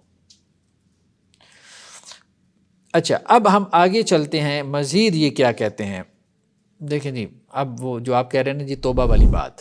اچھا سر، اس میں ایک ضمنی کوشچن یہ کہ اہل سنت کی طرف سے جو ہے وہ بیک لیش احمدیوں کی طرف اور ان کی طرف زیادہ ہے، جبکہ ان کے عقائد بعض جگہ پہ ان سے زیادہ سنگین ہیں. یہ وہ کل ایک پوسٹ بھی پڑھا سید کاشا بھائی کی، وہ بھی یہی بات کر رہے تھے کہ ان کی طرف بیک لیش جو کہ مطلب کہ زیادہ بنتا ہے اصولی طور پہ، اس طرح سے نہیں ہے. بعض اہل سنت کے ہاں وہ اصل میں یہ ظاہر نہیں کرتے. قادیانی جو ہے وہ اپنے عقائد کو ظاہر کرتے ہیں. ٹھیک ہے، انہوں نے یہ بات بار بار کی ہے کہ یہ پبلکلی یہ اپنے عقائد ظاہر نہیں کرتے. کتابوں میں یہی لکھی ہوئی ہیں لیکن پبلکلی مطلب ان کے ہاں جو دعوت ہے نا وہ خفیہ چلتی ہے، یعنی کلوز سرکل میں وہ اپنی دعوت دیتے ہیں. قادیانی تو پبلکلی اوپنلی کہتے ہیں نا، اس کو پبلش بھی کرتے ہیں. تو یہ ایک فرق ہے بہرحال، جس کی وجہ سے شاید ہو سکتا ہے کہ اس وجہ سے یہ فتوے سے بچی ہوئی ہیں. ٹھیک ہے، ورنہ تو بعد اثنا عشریہ جو علماء ہیں وہ بھی ان کے اوپر مطلب فتوے لگاتے ہیں. لیکن اصل چیز یہ ہے کہ ایک دائی جو ہے نا، ایک مسلح کی حیثیت سے آپ اگر بات کریں تو لوگوں کو سمجھانا چاہیے. بس اصل بات یہ سمجھانا چاہیے کہ اس کفر سے اس شرک سے کسی طرح سے وہ نکل آئے. اب مسئلہ یہ تھا کہ امام کا رتبہ بڑھانا تھا اور نبی کا رتبہ کم کرنا تھا. مطلب ساری گویا کہ اس بات پہ لگی ہوئی ہیں کہ کسی طرح سے نا نبی کے کوئی گناہ ثابت کر دیں. مطلب ایسا ہے کہ ساری اس بات پہ لگے ہیں کہ کسی طرح نبی کے گناہ ثابت کر دیں. یعنی امام تو ایسا معصوم ہے نا جس سے صغیرہ کبیرہ نہیں ہو سکتا، اور نبی معصوم نہیں ہے. نبی معصوم نہیں ہے، نبی سے گناہ ہو سکتا ہے لیکن ہاں اتنا مارجن نبی کو دے دیا کہ نبی جو ہے نا توبہ کر لیتا ہے. اچھا، مولانا معز سے ان کے جو امام ہیں، کسی نے اللہ تعالیٰ کے کو لیغفر لک اللہ ما تقدم من ذنبک وما تأخر، یہ قرآن میں آیت آتی ہے نا. ٹھیک ہے، مشکل آیت ہے، انا فتحنا لک فتحا مبینا، کہ 26ویں پارے میں ہے، 26واں 27واں پارہ، 26واں پارہ سورہ فتح کے شروع کی آیات ہے کہ اے نبی صلی اللہ علیہ وسلم ہم نے آپ کو فتح مبین عطا کی صلح حدیبیہ کے موقع پہ. ٹھیک ہے، آگے کیا ہے، لیغفر لک اللہ ما تقدم من ذنبک وما تأخر، تاکہ اللہ تعالیٰ آپ کے کیا کرے، اگلے پچھلے لغزشوں سے درگزر کرے. اب یہاں پہ ترجمہ اور تفسیر میں کافی اختلاف ہے کہ اس سے کیا مراد ہے کہ آپ صلی اللہ علیہ وسلم کی اگلی پچھلی خطائیں. ٹھیک ہے، تو بعض اہل علم یا مفسرین اس طرف نکل جاتے ہیں کہ اصل میں مخاطب اللہ کے رسول صلی اللہ علیہ وسلم ہیں لیکن خطاب امت سے ہے. ٹھیک ہے، خطاب اصل میں امت سے ہے. اس طرح سے اور بھی اس کی تفاسیر وغیرہ کی جاتی ہیں، ہم ابھی اس میں نہیں جاتے، لیکن یہ تفسیر تو کوئی بھی نہیں نہ کر سکا، یہ کمال تو انہی کو حاصل ہے. ٹھیک ہے. ان سے مولانا معز سے کسی نے پوچھا کہ جی اس کی کیا تفسیر ہے، لیغفر لک اللہ ما تقدم من ذنبک وما تاخر. ٹھیک ہے، کہ نبی کا وہ کون سا گناہ ہے جو کچھ پہلے اور کچھ بعد صادر ہوا، یعنی آپ کے اگلے پچھلے کون سے گناہ تھے جو اللہ نے کہا کہ میں نے معاف کر دیے. یعنی اللہ نے معاف کر دی ہیں لیکن تھے کون سے. ٹھیک ہے. آپ نے فرمایا کہ وَوَضَعْنَا عَنْكَ وِزْرَكَ. ٹھیک ہے، یعنی یہ بھی ذنبک کے معنی میں ہے کہ ہم نے آپ سے کیا کیا، آپ کے بوجھ کو اتار رکھا. اے نبی تمہارا گناہ یہ ہے کہ تم نے شریعت کے ضمن میں حق اور حقیقت کو چھپا دیا، جس کی وجہ سے شکوک پیدا ہو گیا اور حقائق کا علم مخفی ہو گیا، اور تمہاری قوم مجبور ہو گئی کہ ان کے لیے کاشف اور فاتح مقرر کیا جائے جو ان کو رائے راست پر لائے.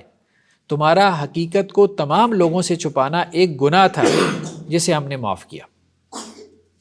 یعنی ایک شریعت کا ظاہر ہے اور ایک اس کا باطن ہے. ظاہر تو وہ ہے نا جو چھلکا ہے، اور باطن اصل میں اس کا مغز ہے. ٹھیک ہے، جیسے اب ایک سیب کا چھلکا ہے اور ایک سیب کا گودا ہے. تو باطن اصل میں یہ کہتے ہیں کہ اصل میں باطن تو مغز ہے. اخروٹ کا ایک چھلکا ہے اور ایک اخروٹ کا گودا ہے. ٹھیک ہے، تو یہ سارے تو چھلکے لے کے بیٹھے ہیں نا. تو وہ کہتے ہیں کہ جی ظاہری شریعت کی تعلیم تو اللہ کے رسول دیتے رہے، لیکن جو باطنی شریعت تھی، جو اصل میں حقیقت تھی، جو اصل میں مغز تھا، وہ آپ صلی اللہ علیہ وسلم نے چھپا لیا، وہ آپ نے نہیں بتایا. تو یہ آپ کا گناہ تھا جس کو اللہ نے معاف کر دیا. پھر امام نے آ کے اس باطن کو، اس حقیقت کو واضح کیا، ظاہر کیا. ٹھیک ہے، مطلب انہوں نے اس طرح سے اس کی تعویل کی کہ اب اس حقیقت کو، دین کی حقیقت کو، ظاہری بات ہے ضروری تھا. اچھا، اب ایک اور ان کے سیدنا ادریس ہیں، وہ کہتے ہیں کہ رسول اللہ صلی اللہ علیہ وسلم سے بحیرہ ایک وادی میں ملے. بحیرہ راہب کا جو تذکرہ ملتا ہے. ٹھیک ہے، تو اب ان کو بھی انہوں نے دور عیسوی کے آخری امام بنا لیا. اس سے پیچھے جو ہے ہر دور میں 7 امام آتے تھے نا.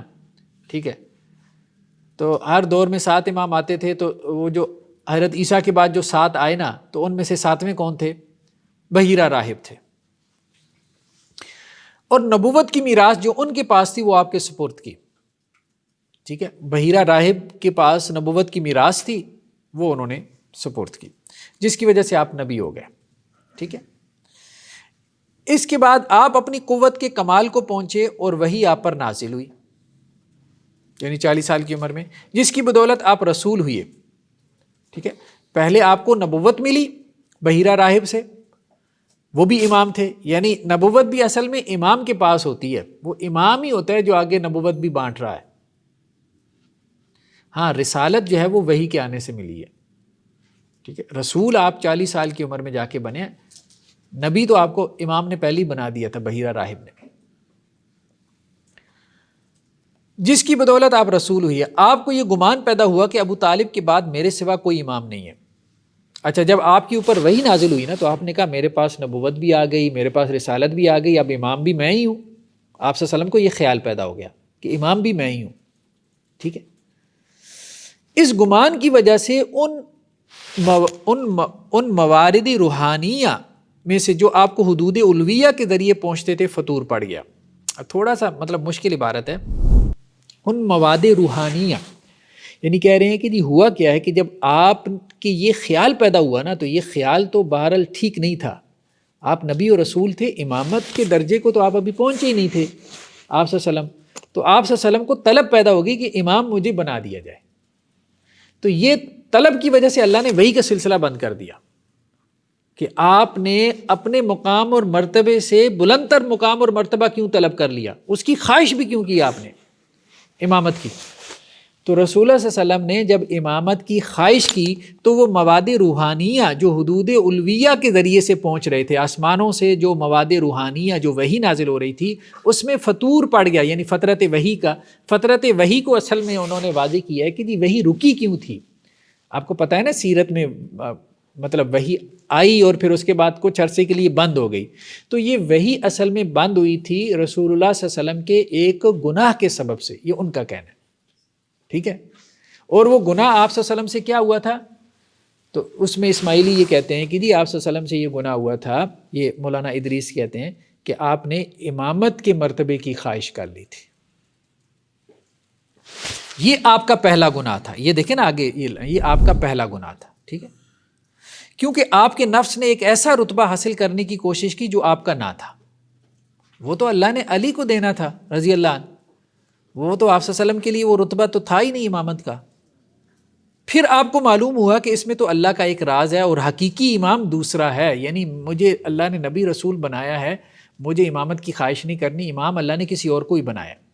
پھر آپ اس پہ واپس آ گئے تو اللہ نے آپ کو معاف کر دیا، یعنی آپ نے رجوع کر لیا نا اپنی خواہش سے، تو اللہ نے آپ کو معاف کر دیا. تو یہ ہے اصل میں لیغفر لک اللہ ما تقدم من ذنبک وما تاخر، کہ اللہ تعالیٰ آپ کے اگلے پچھلے گناہ معاف کرے. یعنی وہ جو آپ ساری زندگی امامت کی خواہشیں کرتے رہے، اس مقام اور مرتبے کی جو حضرت علی کو ملنے والا تھا، تو وہ آپ کے گناہ تھے جن پہ آپ پھر نادم اور شرمندہ ہوئے، اور پھر آپ صلی اللہ علیہ وسلم کو معاف کیا اللہ نے. اور آپ پہ یہ حقیقت واضح ہو گئی کہ آپ صرف مستودع ہیں، آپ کے پاس تو امانت ہے، امانت کی وجہ سے دھوکے میں نہ آئے. امام مستودع کو دھوکا ہو سکتا ہے نا کہ میں ہی امام ہوں، ٹھیک ہے. تو حضرت ابو طالب نے تو آپ کو صرف امین بنایا تھا، امامت تو آپ نے آگے ٹرانسفر کرنی تھی، لیکن آپ سوچنا شروع ہو گئے تھے آپ صلی اللہ علیہ وسلم کہ میں ہی امام ہوں، ٹھیک ہے. اب استغفر اللہ پڑھ لیں. یعنی آپ کے پاس امانت کے طور پہ رتبہ جو ہے وہ کیا تھا، رکھا گیا تھا. اچھا اب آگے چلیں. اس امت کے پہلے امام ابو طالب، ہاں وہ حضرت ابو طالب ہیں، امام مقیم، ٹھیک ہے. سر اگر اس میں یہ کہ نبوت جو ہے وہ امامت کی فرا وہ سمجھتے ہیں، تو اس میں تو پھر یہ کہ یعنی پھر امت کا تصور بھی ان کا مختلف ہوگا. بھی امت مسلمہ تو ایک رسالت کے تصور کے ساتھ اٹیچڈ ہے، وہ روز امت مسلمہ پھر کس کو کہتے ہیں؟ ایسے ہی ہے، ایسے ہی ہے. ان کا امت کا کانسیپٹ یہ نہیں ہے، ان کا تو امت کا کانسیپٹ سارا محمد بن اسماعیل کی گرد گھومتا ہے. محمد دو ہیں نا، محمد بن عبداللہ، ہم تو محمد بن عبداللہ مراد لیتے ہیں نا علیہ الصلاۃ والسلام، وہ محمد بن اسماعیل لیتے ہیں، ٹھیک ہے. جب وہ کہیں گے امت محمدیہ تو ان کی مراد محمد بن اسماعیل. اچھا اب وہ کہتے ہیں کہ جی اللہ کے رسول صلی اللہ علیہ وسلم کے اوپر جب یہ بات واضح ہو گئی کہ اس کا مالک تو دوسرا ہے، یعنی میں تو جو ہے وہ امین ہوں اس امامت کا جو مجھے ابو طالب سے ملی ہے، اس کا مالک تو دوسرا ہے. جب آپ صلی اللہ علیہ وسلم پہ یہ واضح ہو گئی بات تو آپ نے توبہ کی اور خدا کی طرف حدود کا وسیلہ اختیار کیا. پھر آپ کو منتظر اور قائم منتظر کی معرفت حاصل ہوئی، یعنی جس کا انتظار کیا جا رہا ہے، ٹھیک ہے، اس کی معرفت بھی آپ کو حاصل ہوئی. یعنی توبہ کی وجہ سے اللہ تعالیٰ نے پھر صرف حضرت علی کی معرفت نہیں دی اصل امام کی، امام مستقر کی، بلکہ اللہ تعالیٰ نے پھر قائم الزماں کی بھی معرفت دے دی، محمد بن اسماعیل کی بھی. پھر آپ صلی اللہ علیہ وسلم نے قائم الزماں کے حق میں جو ہے وہ حدیثیں جاری کی، ٹھیک ہے. اور آپ زمین کی طرف گرائے گئے. اچھا آپ کو پھر اللہ تعالیٰ نے مطلب سزا بھی دی، ٹھیک ہے. اور زمین کی طرف اللہ نے کیسے گرایا؟ یعنی خدیجہ کی طرف، جو صاحب عصر کی حجت تھیں، یعنی آپ ان کے سپرد کیے گئے کہ وہ آپ کو تعلیم دیں. یہی آپ کا حبوط یعنی گرنا ہے، ٹھیک ہے. تو مطلب اللہ کی طرف سے پھر اس کی آپ کو ایک سزا یہ ملی کہ خدیجہ رضی اللہ عنہا وہ آپ کی معلمہ بنی کہ وہ آپ کی تربیت کرے، اور انہوں نے پھر آپ کی تعلیم اور تربیت کی اور آپ کو بتایا کہ اصل میں معاملات کس طرح سے چلنے ہیں. یہ جس قسم کی آپ صلی اللہ علیہ وسلم خواہشات کر رہے ہیں نا، تو آپ اپنی ذرا تربیت کریں. معاذ اللہ ثم معاذ اللہ، اس پہ اور کیا کہہ سکتے ہیں آپ، کہاں سے کہاں بنا دیا. سیدنا خطاب بن حسن ان کے جو وہ فرماتے ہیں کہ جی متوفہ 533 کہ رسول اللہ صلی اللہ علیہ وسلم کا پہلا گناہ یہ ہے کہ آپ نے اپنے وصی کے امر کو اس کے وقت کے قبل ظاہر کر دیا، اور پچھلا گناہ یہ ہے کہ آپ کو جب حکم دیا گیا کہ آپ اپنے وصی پہ نص کریں تو آپ نے توقف کیا، ٹھیک ہے. اب مسئلہ یہ ہے کہ سارا اعتراض جب یہ ہوتا ہے نا کہ آپ صلی اللہ علیہ وسلم نے وصی کو ظاہر کیوں نہیں کیا. وہ ایک آدھی آپ کے پاس وہ حدیث ہے من کنت مولا فہذا علی مولا، ٹھیک ہے، وہ ایک آدھی حدیث ہے، اس سے آگے پیچھے بس اشارے لے کے کچھ بیٹھے ہیں، ٹھیک ہے. اور اس حدیث کی بھی جو ہے وہ مولا کی بھی 27 معنی کوئی نکل آتے ہیں. تو آپ صلی اللہ علیہ وسلم نے تو وہ کہتے ہیں کہ یہ اصل میں آپ صلی اللہ علیہ وسلم کا گناہ تھا، یہی ہے لیغفر لک اللہ ما تقدم من ذنبک وما تأخر، جو آپ صلی اللہ علیہ وسلم کو تو بار بار بتانا چاہیے تھا اقیم الصلاۃ کی طرح، نماز قائم کرو کہ بھائی علی خلیفہ ہے، علی تمہارے اوپر امام ہے، علی حجت ہے، اس کی نسل سے آگے امامت چلنی ہے. یہ آپ صلی اللہ علیہ وسلم نے ساری باتیں چھپائی ہیں. یہی تو آپ صلی اللہ علیہ وسلم کے گناہ تھے. وہ جو اہل سنت اعتراض کرتے ہیں نا کہ جی آپ صلی اللہ علیہ وسلم نے واضح کیوں نہیں کیا، واضح نصوص کیوں نہیں ہیں، مطلب اتنا کیا ہے کہ جی غدیر خم کے موقع پہ ایک آدھا جملہ کہہ دیا پورے 23 سالوں میں، اور وہ جملہ بھی ایسا اختلافی ہے، ٹھیک ہے، وہ بھی کوئی صریح اور قطعی نص نہیں ہے، اس کے معنی میں جو ہے وہ 27 قسم کے اختلافات ہیں. تو وہ کہتے ہیں کہ اصل میں یہی تو آپ صلی اللہ علیہ وسلم کا گناہ ہے جس کا قرآن میں ذکر ہوا ہے. یہ طرح آپ نے اپنے وسیع عمل کو اس کے وقت سے قبل ظاہر کر دیا. ہاں اصل میں ایک ہے نا پچھلا گناہ اور ایک ہے اگلا گناہ، ٹھیک ہے. لیغفر لک اللہ ما تقدم من ذنبک وما تاخر، پچھلا اور اگلا، اگلے پچھلے دونوں گناہوں کا تعین کرنا چاہتے ہیں نا وہ. تو وہ کہتے ہیں جی پچھلا گناہ تو آپ صلی اللہ علیہ وسلم کا یہ ہے کہ وسیع کے امر کو اس کے وقت کے قبل ظاہر کر دیا، یعنی وقت سے پہلے جو ہے وہ آپ نے اس کی طرف اشارہ کر دیا، ٹھیک ہے. اور پچھلا گناہ یہ ہے کہ آپ کو جب حکم دیا گیا کہ بھائی اب وقت ہے اور اب اپنے وسیع پہ نص کریں، تو اس وقت آپ نے نص نہیں کی، آپ نے توقف کیا، آپ بولے نہیں. تو یہ آپ کے گناہ تھے جو اللہ نے چلے معاف کر دیے، اللہ نے معاف کر دیا. یہ ان کی بڑی مہربانی ہے، چلیں اتنا مان گئے کہ آپ صلی اللہ علیہ وسلم کے یہ گناہ ہیں کہ وقت سے پہلے ظاہر جو کر دیا ہے، یہ کون سا موقع ہے، کیا ہے؟ دیکھیں نا، وہ ان میں سے کچھ لوگ یہ کہتے ہیں کہ غدیر خم پہ جو آپ صلی اللہ علیہ وسلم نے اعلان کیا نا، یہ وقت سے پہلے کیا ہے، یہ وقت نہیں تھا غدیر خم پہ اعلان کرنے کا، ٹھیک ہے. ہاں کس وقت جو ہے وہ وقت تھا تو وہ اس کا تعین پھر مختلف لوگوں کے یہاں مختلف ہے. ایک یہ ہے کہ حجت الوداع کے موقع پہ ہو جاتا ہے یا کسی اور موقع پہ ہو جاتا ہے، ٹھیک ہے. تو وہ اس وقت پہ جو ہے، یا آپ صلی اللہ علیہ وسلم کی وفات کے وقت ہو جاتا، تو اس وقت جب وہ آیا نا کہ مطلب روایتوں میں آتا ہے کاغذ پینسل لے کے آؤ، ٹھیک ہے، حدیث کرتاس کا جو موقع ہے، ٹھیک. تو کاغذ پینسل لے کے آؤ. تو اب وہ کاغذ پینسل جب نہیں لائی گئی تو معاملہ یہ ہوا کہ رفع دفع ہو گیا. آپ صلی اللہ علیہ وسلم نے کہا بھائی چلے جاؤ. تو وہ کہتے ہیں وہ جو توقف کیا ہے نا، توقف کیا، تو ایک تو غدیر خم کے موقع پہ مطلب وقت سے پہلے بات کر دی، اور ایک یہ ہے کہ جب وہ وقت تھا بات کرنے کا، وہ حدیث کرتاس کا، جب آپ صلی اللہ علیہ وسلم دنیا سے جا رہے تھے. کیونکہ ان کے یہاں یہ بھی ہے نا کہ امام جب دنیا سے جا رہا ہوتا ہے تو تب وہ نص کرتا ہے، ٹھیک ہے. تو نبی کو بھی دنیا سے جاتے ہوئے نص کر کے جانا چاہیے تھا، امت کو ایسے چھوڑ کے نہیں جانا چاہیے تھا، ٹھیک ہے. تو آخر وہ حدیث تو ذہن میں ہے نا وہ ساری، ہاں مطلب وہ تو روایت ہمارے ہاں بھی ہے نا کہ آپ صلی اللہ علیہ وسلم نے کہا تھا کہ کاغذ قلم لے آؤ میں تمہیں لکھواتا ہوں. پھر جب شور ہوا تو آپ صلی اللہ علیہ وسلم نے کہا کہ سارے اٹھ کے چلے جاؤ، پھر آپ صلی اللہ علیہ وسلم نے کچھ بھی نہیں لکھوایا. تو وہ اس کو کہہ رہے ہیں کہ وہ توقف کیا آپ صلی اللہ علیہ وسلم نے، لیکن اللہ نے اس کو معاف کر دیا، ٹھیک ہے. تو یہ آپ کا پچھلا گناہ تھا، کیونکہ سورت تو پہلے نازل ہو چکی تھی نا، یہ گناہ تو آپ نے بعد میں کرنا تھا نا. تو لیکن اللہ کے تو علم میں تھا یہ گناہ، تو وہ اس طرح سے بنا رہے ہیں. اچھا اب اس پہ یہ تبصرہ کرتے ہوئے کہتے ہیں جی دیکھیں بات یہ ہے کہ ہمارے ہاں یہ جو وصایت اور امامت کا رستہ اس قدر مشکل اور پیچیدہ ہے کہ معاذ اللہ حضرت بھی ایسے لگتا ہے کہ گمراہ ہو گئے. مطلب اس کا نتیجہ تو یہی ہے جیسے آپ کے خیالات اور نظریات ہیں ہمارے بڑوں کے، کہ اللہ کے رسول صلی اللہ علیہ وسلم بھی معاذ اللہ گمراہ ہو گئے امامت کے حوالے سے. یعنی آپ ایک تو وقت سے پہلے جو ہے وہ امامت پہ نص کر رہے ہیں، اور جب جس وقت نص کرنے کی ضرورت تھی اس وقت آپ خاموش ہو ہی جا رہے ہیں. یا پھر یہ ہے کہ امام حضرت علی نے بننا تھا تو آپ اس کی خواہش لیے بیٹھے ہیں. تو اس کا مطلب یہ ہے کہ رسول اللہ صلی اللہ علیہ وسلم پہ بھی امامت واضح نہیں تھی. تو یار ایسی امامت جو کہ نبی اور رسول پہ بھی واضح نہیں ہے، آپ امتی سے مطالبہ کر رہے ہیں کہ وہ اس پہ ایمان لے کے آئے. یعنی آپ کی نصوص کا خلاصہ یہ ہے کہ خود نبی اور رسول پہ بھی جو ہے وہ امامت کا معاملہ واضح نہیں ہے، مشتبہ ہو گیا ہے. تو ایک عام آدمی کو کیسے سمجھ میں آئے گی امامت؟ ٹھیک ہے. تو آپ صلی اللہ علیہ وسلم کی سمجھ میں نہیں آیا کہ آپ کس طرف جائیں. یعنی وقت سے پہلے نص کر بیٹھے، وقت پہ جو ہے وہ نص ہی نہیں کی، امامت کی خواہش کر بیٹھے. حالانکہ آپ دعوت کے قواعد و ضوابط سے پوری طرح سے آگاہ تھے، ساری زندگی آپ نے رسالت کا فریضہ سر انجام دیا، امامت کے بارے میں آپ کا نالج بالکل، آپ کے ائمہ کہتے ہیں کہ جی صفر ہے. ٹھیک ہے. آپ سے گناہ صادر ہونے کی تائید میں سیدنا جعفر بن منصور یمن کا بیان گزر چکا کہ تمام انبیاء مرسلین جن میں حضرت بھی شامل ہیں ان سے گناہ ہوئے. ٹھیک ہے. تمام انبیاء اور مرسلین سے یہ کہتے ہیں گناہ ہوئی، بخلاف وسیع اور ائمہ کے جن سے کوئی گناہ، یعنی امام سے اور وسیع سے گناہ نہیں ہوتا، نبیوں سے ہوتے ہیں.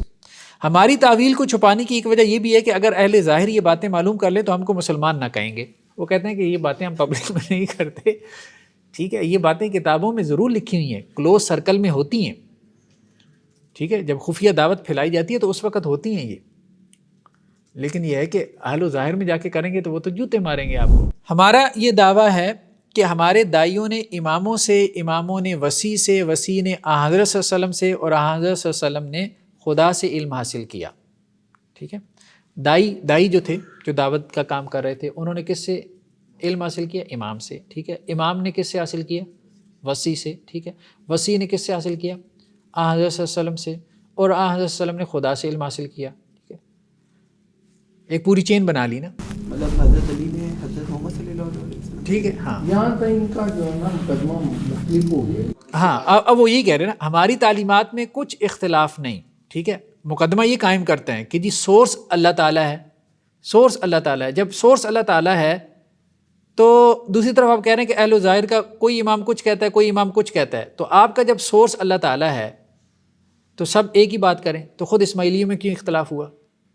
قرآن کے بارے میں آپ نے اختلاف کر لیا، آپ نے امامت کے بارے میں اختلاف کر لیا، آپ نے جو ہے وہ اس کے بارے میں اختلاف کر لیا، شریعت منسوخ ہے کہ نہیں اس کے بارے میں اختلاف کر لیا۔ تو اگر تو آپ کے دائیوں نے امام سے لیا تھا، امام نے وسیع سے، وسیع نے رسول سے، رسول نے خدا سے لیا تھا، تو وہ دائی جو کچھ بتا رہے ہیں وہ تو ایک جیسا نہیں ہے، خود امام جو کچھ بتا رہے ہیں وہ ایک چیز نہیں ہے، یعنی بیسز میں اختلاف ہو گیا نا۔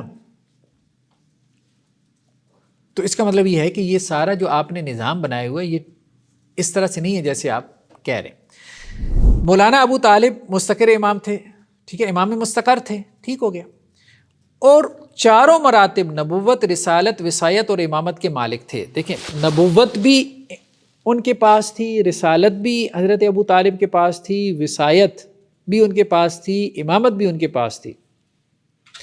آپ نے حضرت کو قائم کر کے یہ کہا کہ آپ کے پاس وصایت اور امامت کا رتبہ امانت ہے، یعنی دو تو میں نے آپ کو دے دیے، نبوت اور رسالت۔ تو حضرت ابو طالب نے کیا کیا؟ نبوت اور رسالت تو اللہ کے رسول صلی اللہ علیہ وسلم کو دے دی، دو اور بھی دے دیے، لیکن کہا کہ یہ امانت ہے۔ یہ کس کی امانت ہے؟ یہ حضرت علی کی ہے۔ اس کا اصل وارث میرا لڑکا علی ہے، آپ اس پر نص کر کے یہ امانت اس کے سپرد کر دیجیے گا۔ اس واقعے کے بعد حضرت صلی اللہ علیہ وسلم کا گمان کرنا کہ ابو طالب کے بعد میں ہی امام ہوں اور میرے سوا کوئی امام نہیں ہے، یہ ایسی بات ہے جو کسی طرح سمجھ میں نہیں آ سکتی، ٹھیک ہے۔ یعنی ایک طرف آپ یہ کہہ رہے ہیں کہ حضرت ابو طالب نے کیا کیا؟ حضرت ابو طالب نے چاروں رتبے آپ صلی اللہ علیہ وسلم کے سپرد کیے اور کہا کہ دو جو ہے نا وہ میرے بیٹے کے ہیں، دو آپ کے ہیں، دو میرے بیٹے علی کے ہیں۔ اب اس کے بعد آپ یہ بھی کہہ رہے ہیں کہ اللہ کے رسول صلی اللہ علیہ وسلم نے ان دو رتبوں کی خواہش بھی کر لی، تو آپ کی بات سمجھ سے بالاتر ہے۔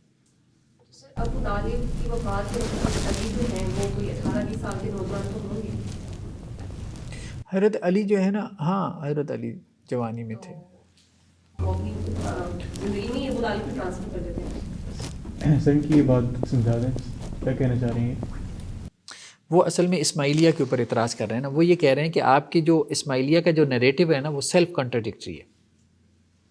اسماعیلی نظام کا جو نیریٹو ہے کس طرح سیلف کنٹراڈکٹری ہے؟ سیلف کنٹراڈکٹری اس طرح سے ہے کہ ایک طرف اسماعیلیہ یہ کہتے ہیں کہ حضرت ابو طالب کے پاس 4 مرتبے تھے، نبوت، رسالت، وصایت اور ولایت، تو انہوں نے چاروں مرتبے اللہ کے رسول صلی اللہ علیہ وسلم کو دیے، اور انہوں نے کہا کہ نبوت اور رسالت تو میں نے آپ کو دے دی، ٹھیک ہے، آپ نبی اور رسول ہیں۔ دو جو آپ کے پاس عہدے ہیں نا، وصایت اور جو ولایت ہے، یہ آپ نے میرے بیٹے کو ٹرانسفر کرنا ہے۔ اب اللہ کے رسول نے ان دو کی بھی خواہش پال لی کہ نہیں؟ پیچھے گزرا ہے نا، پال لی ہے۔ تو وہ کہتے ہیں کہ جب حضرت ابو طالب نے آپ صلی اللہ علیہ وسلم کو کلیئر کر دیا تھا کہ یہ دونوں آپ کے نہیں ہیں، تو آپ کو کیوں اشتباہ ہو گیا کہ میں بھی امام ہو سکتا ہوں؟ ایک طرف آپ کہہ رہے ہیں کہ کلیئر کر دیا کہ آپ امام نہیں ہیں، دوسری طرف کہتے ہیں کہ آپ صلی اللہ علیہ وسلم کو اشتباہ ہو گیا۔ وہ گناہ تو اشتباہ بنا کے اس کو گناہ بنا رہے ہیں نا۔ یعنی اگر یہ کہیں نا کہ جی آپ صلی اللہ علیہ وسلم کو واضح کر دیا گیا اور اس کے بعد بھی آپ نے خواہش رکھی، پھر تو پتہ نہیں کہاں پہنچ جائیں گے۔ وہ ان کو بھی بات سمجھ میں آ رہی ہے۔ اچھا جی، تو اب ہم اس کو جو ہے نا وہ خلاصتاً اگر آپ کہیں، یہ وہ کہتے ہیں کہ جی یہ امامت جو ہے نا حضرت آدم سے چلی آ رہی ہے، پہلے جو ہے وہ حضرت عد جو ہے نا وہ امام تھے، ٹھیک ہے، وہاں سے چلی آ رہی ہے۔ اچھا اس کے بعد یہ جب یہاں پہنچی ہے مطلب ہمارا دور آیا تو حضرت علی رضی اللہ عنہ کی ولایت، ٹھیک ہے، تو اب وہ کہتے ہیں کہ جی ایک تو ہے نماز روزہ، نماز روزہ جو ہے نا یہ تو اصل میں تابع ہے ولایت کے، ولایت اصل میں روح ہے، نماز روزہ تو جسم ہے۔ اب اس کے بعد وہ کہتے ہیں کہ جی غدیر، اب مطلب رسالت کا جو پیغام ہے نا وہ کہتے ہیں رسالت دو قسم پر ہے، ایک رسالت ہے کہ ظاہری چیزیں امت تک پہنچانا، نماز روزہ کے احکامات امت تک پہنچانا، یہ ظاہری چیزیں، اور ایک رسالت ہے کہ ولایت کا حکم جو ہے، یعنی کون میرے بعد ولی ہے، کون میرے بعد جو ہے وہ وصی ہے، کون میرے بعد امام ہے، یہ بات یہ امت تک پہنچانا۔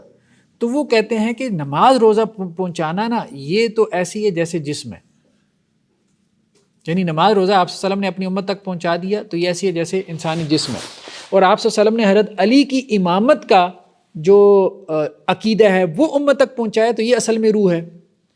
اب مسئلہ یہ ہے کہ آپ صلی اللہ علیہ وسلم جسم تو پہنچائی جا رہے ہیں، نماز روزہ وہ تو سب کو سمجھ میں آ رہا ہے، وہ تو لوگوں پہ کلیئر بھی ہو رہا ہے، روح جو ہے رسالت کی وہ آپ صلی اللہ علیہ وسلم پہنچا ہی نہیں رہے، حالانکہ آپ رسول ہیں۔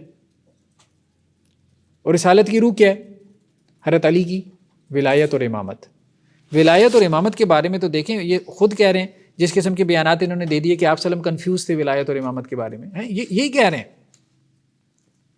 صاحب کتاب کہہ رہے ہیں۔ ہاں نہیں ان کی اپنی کتابوں میں متقدمین ان کے اسماعیلیہ کے جو ہیں، ٹھیک ہے، وہ دیکھیں نا یہ دعویٰ کر بیٹھنا کہ مولانا ابو طالب کے بعد میرے سوا کوئی امام نہیں، یہ ان کی کتابوں میں یہ بھی ہے کہ آپ صلی اللہ علیہ وسلم نے یہ دعویٰ بھی کر دیا کہ ابو طالب کے بعد میں امام ہوں، تو آپ صلی اللہ علیہ وسلم خود کنفیوز ہو گئے۔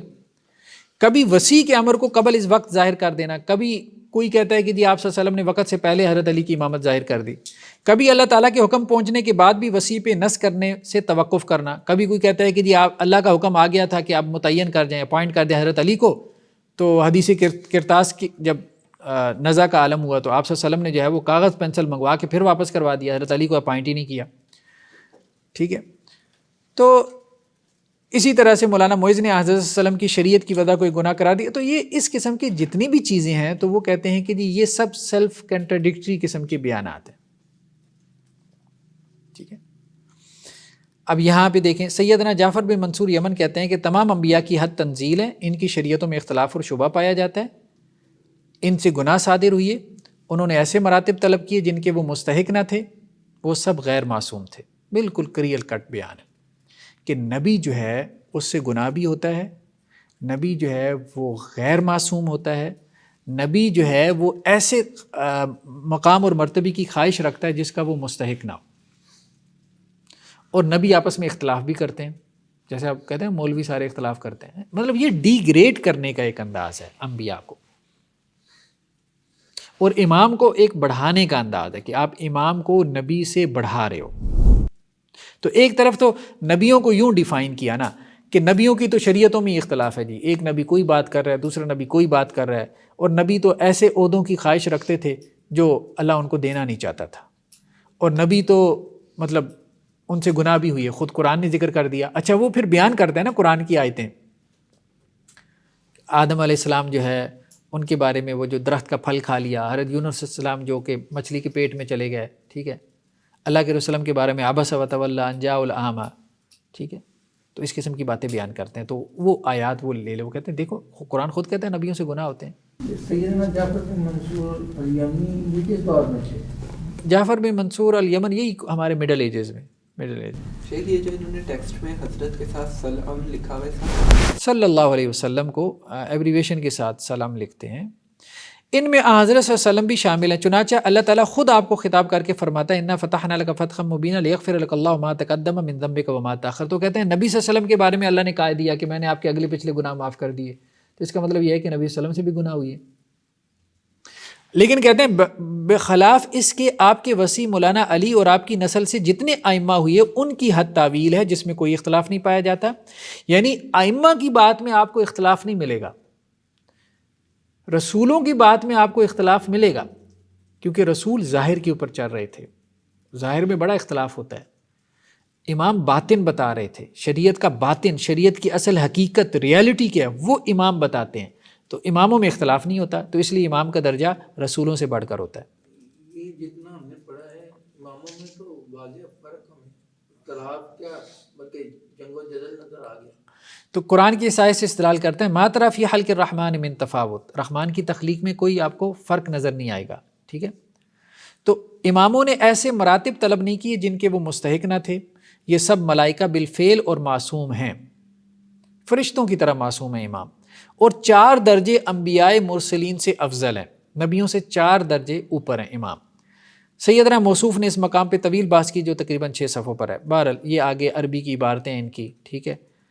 والملائکہ بالفعل هم المقربون فوق الرسل ب4 درجات لأن الانبیاء وقعت منهم الذنوب، کہ یہ جو ہے مقرب فرشتوں کی طرح ہیں ائمہ، اور نبیوں سے 4 درجے افضل ہیں۔ اس کی وجہ یہ ہے کہ نبیوں سے تو گناہ ہوئے، ثم نالتهم التوبہ والرحمہ، پھر نبیوں نے توبہ کی، قرآن میں اس کا ذکر ہے، وہ یہ کہتے ہیں، ٹھیک ہے۔ تو اس لیے نبی تو فکانوا غیر معصومین، وہ معصوم نہیں ہے، نبی تو معصوم نہیں ہے۔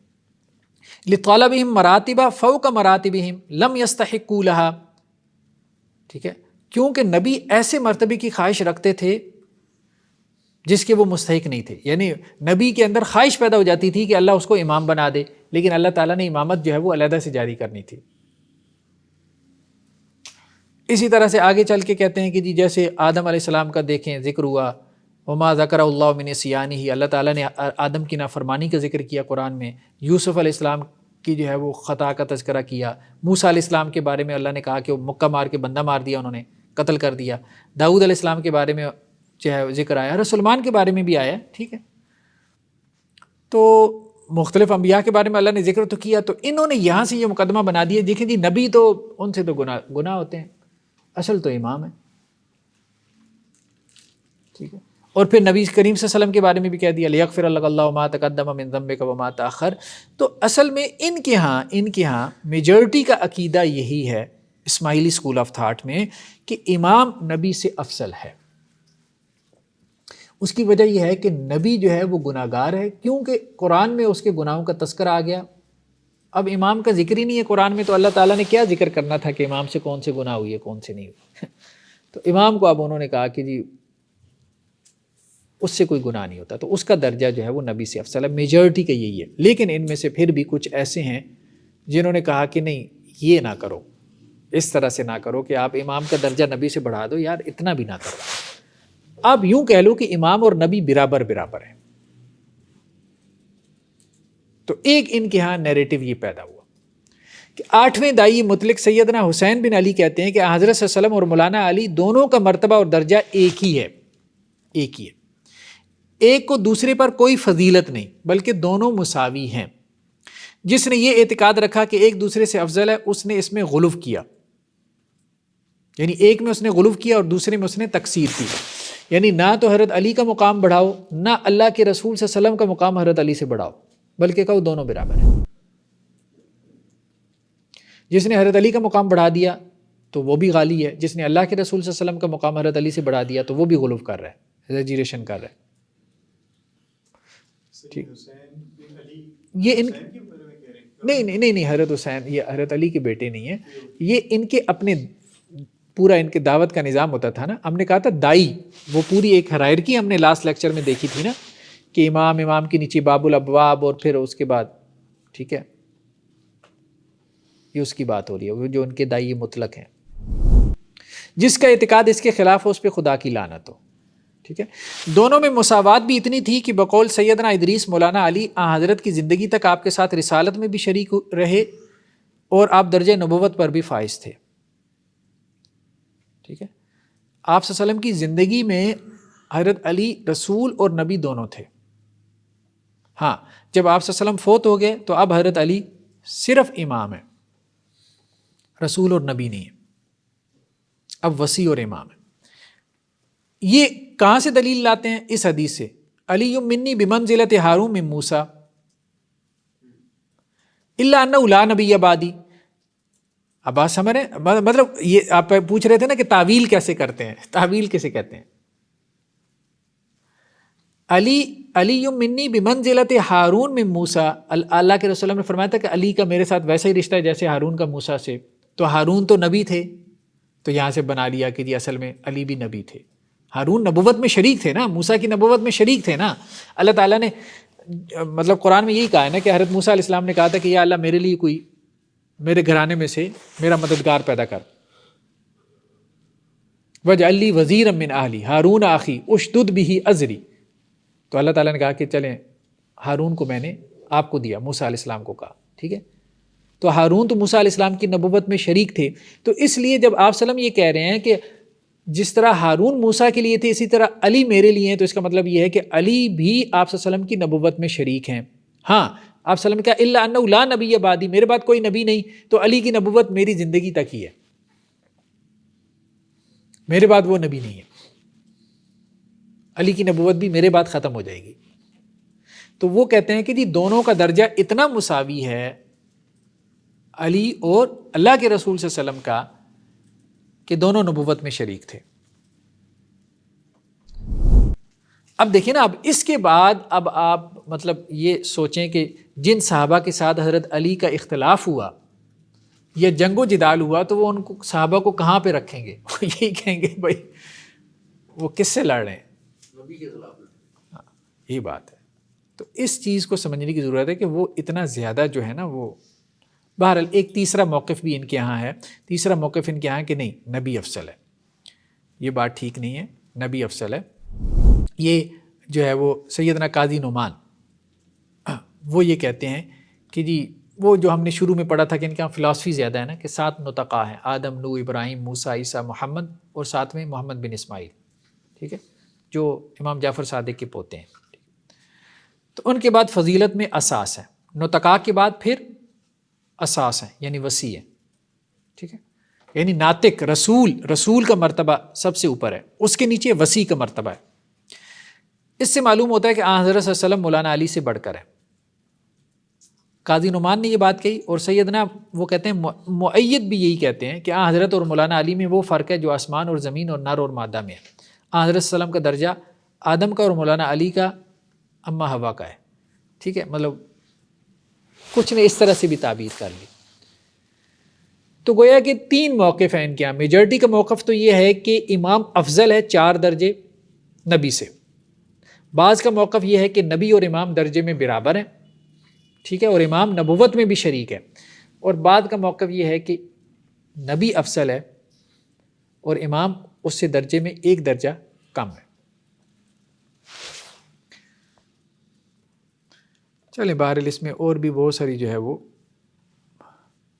تفصیلات ہیں، ہم ابھی اس میں نہیں جاتے. ٹھیک ہے، تو یہ انہوں نے یہاں پہ اسی کو سمرائز کیا ہوا ہے جو بات میں نے ابھی آپ کو بتائی ہے. اچھا جی،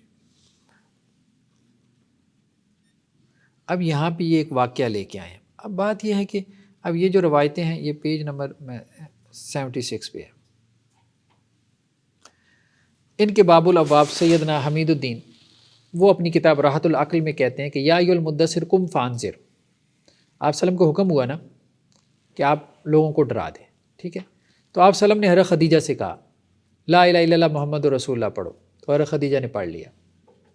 ٹھیک، یہ پیر کے دن کا واقعہ ہے. منگل والے دن حضرت صلی اللہ علیہ وسلم نے مولانا علی کو اسلام کی دعوت دی اور فرمایا کہ تم بھی لا الہ الا اللہ کہو. تو مولانا علی نے ایسا ہی کہا. پھر آپ صلی اللہ علیہ وسلم نے کہا کہ محمد رسول اللہ کہو. تو مولانا علی نے کہا کہ نہیں، مجھے مہلت دیجیے، مجھے مہلت دیجیے.